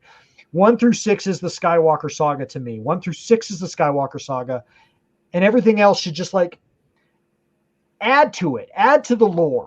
Like Rogue One does such a good job of like fleshing out episode 4. It's amazing. I love Rogue One. I watched Rogue One last weekend. I love Rogue One. Not everything Disney's done has been fucking poison. They've done some great shit. Rogue One, The Mandalorian, Bad Batch. We're seeing it. It's moving in the right direction. It absolutely is. Single Songwriter says, maybe it was Grogu that killed all the younglings at Luke's temple and Ben Solo got blamed because Luke's mind was clouded like you had told him. I always told you that MacGuffin was bad news. I would, Saga ends at 6, Uncle Pat. Saga ends at 6. All right, guys. Well, you guys, let's wrap things up, guys. We've been going way late, but everyone's been hanging with us, so we've had a great time. The chat's been popping. This has been good. I don't mind. Let me just get one more from Mark Pearson here. Luke Skywalker blew up Death Star, redeemed Darth Vader when Jedi Master said it wasn't possible and ended the Empire. Sequels are 180 of his character. Yes, fuck yes, exactly. Yeah, Luke Skywalker is not going to abandon. This is a man that saw the good in his father, who his father was basically fucking Hitler. He saw the good in his father. He's not going to like shit his pants about his nephew having a dark image and light his saber to cut off his head while he sleeps. Motherfucker. But how do you really feel about it? Am I wrong? Am I wrong? Am I wrong? Yeah. All right. Thanks, Mark Pearson. Sorry, that was a good trigger. Anyway, now we I apologize for the language. But the Plastic Planet is never for children. So unlike a lot of action figure YouTube channels, I don't try to walk that tightrope. This is for the Plastic Planet is for you, not for your kids. And sometimes I still get messages like saying, "I really love your channel. I'd love to watch it with my kids, but you swear too much." I'm like, dude, it's not for your kids, man. Toy Mafia, thanks for joining us, brother. Toy Mafia was here the whole time. I love Toy Mafia. He just hangs. And Brad Pearson says the sequels have 10 minutes of Skywalkers. The problem with the movies isn't Skywalkers, it's the story. And I agree with Mark Pearson in that sense too. Luke Skywalker in 3 films. You have Mark Hamill on contract. And in the first film, he gets 30 seconds. In the second film, he gets like 20 minutes. In the third film, which I still haven't seen to this day, which I refuse, he gets 3 minutes and like 45 seconds. You have Mark Hamill on contract for 3 films, and that's how you use him. Idiots. Weak. Yeah. All right, guys, we're gonna end on a great note. Final thoughts, AV. How about you? Final thoughts. Let's end on a good note. Final thoughts on Star Wars or Anything. Oh yeah, this has just been a really good fun talk. What else am I? I also started watching Jupiter's Legacy Okay. on Netflix. It's another superhero show. So I'm about halfway through episode 1, so I'm going to give that a shot. And then looking forward to Bad Batch. And like I said earlier, I'm looking forward to Mass Effect Legendary Edition coming out tomorrow. So I'm very excited about that. But this has been a lot of fun, guys. This was great, and I appreciate it. I know you guys both have to work tomorrow. I'm off tomorrow, so I appreciate you guys hanging late. I know it's late. Yeah. Uncle Pat, final thoughts, big guy. We'll switch up positive. I would like for us to talk maybe on another episode of should we say Falcon or Captain America and the Winter Soldier. I really like that show, and I'd love to talk a little bit about where the Marvel universe is going. We'll talk about it next time, man. Because that's a great show, great ending, and it's some real positive stuff coming on. And then of course, that's the beauty. We got Castlevania on Netflix, season 4. Loki's coming out soon. Released. No, it's out. It's out now. What is? No, I'm saying season 4. Yeah. Castlevania season 4's out? Yes. Oh, fuck me. I got to go watch that too. Oh, yeah, dude. We got some great stuff rolling down the pipe for us, guys. And, I'm looking forward to all this good visual content that'll hopefully make me happy and not angry like the conversation we just had. We're not going to go that. I really do think, just to lead this off in a nice place, with OG fan letting us know here. And I'm so glad I'm like buffing up against the Bad Batch. I'm so glad I can keep you guys entertained till the Bad Batch. I'm honestly honored. I think that's awesome. 1 hour, 50 minutes till the Bad Batch. I honestly think the trend line for Star Wars, if we're talking about the state of the franchise, my final thoughts is it's on the up. It's way on the up. I have been nothing but encouraged. Motion picture scheduling and the way motion pictures and television production companies work is they're always 2 years behind the ball. So, we're finally getting out from underneath the sequel trilogy, because the studio has had ample time to react to what happened there. And I think we're seeing the results of that with Clone Wars Season 7, The Mandalorian, obviously, and now the Bad Batch. So I think we are on the up and up. I am definitely optimistic and, if not, pretty bullish because I'm putting my wallet to it. I am, I always say this, guys, and I can't say this enough. Just final thoughts for me. Always vote with your wallet. Don't bitch online. I don't like, there's so many channels on YouTube and all they do is rage at Disney and Disney Star Wars and all these YouTube channels, these rage channels. They aren't accomplishing anything. They are not accomplishing anything. If anything, they're making the company dig in more. Vote with your dollar. Shut up and vote with your dollar. If you don't like something, don't buy it. Period. That's why to this day, I can tell you for a fact that hits on Disney Plus count. If you don't like the sequel trilogy, don't watch it. And don't watch it on their streaming service. Let those numbers speak for itself. Disney sees that. They see what people are watching. They see people watch the prequels. They see people watch the original trilogy. They see people watch The Mandalorian. They see people watch Caravan of Courage. Don't watch don't watch the sequels if you don't like them. Vote with your dollar. Don't buy sequel merchandise if you don't like it. It drives me crazy. And again, I'm not telling people how to spend their money. I never try to do that. But it drives me crazy when I see people say, like, I hated the sequels, but I bought a Kylo Ren Hot Toys figure. Why? Why? Yeah. You're not communicating. Corporations know one thing, one language, and it's monetary. Always vote with your dollar.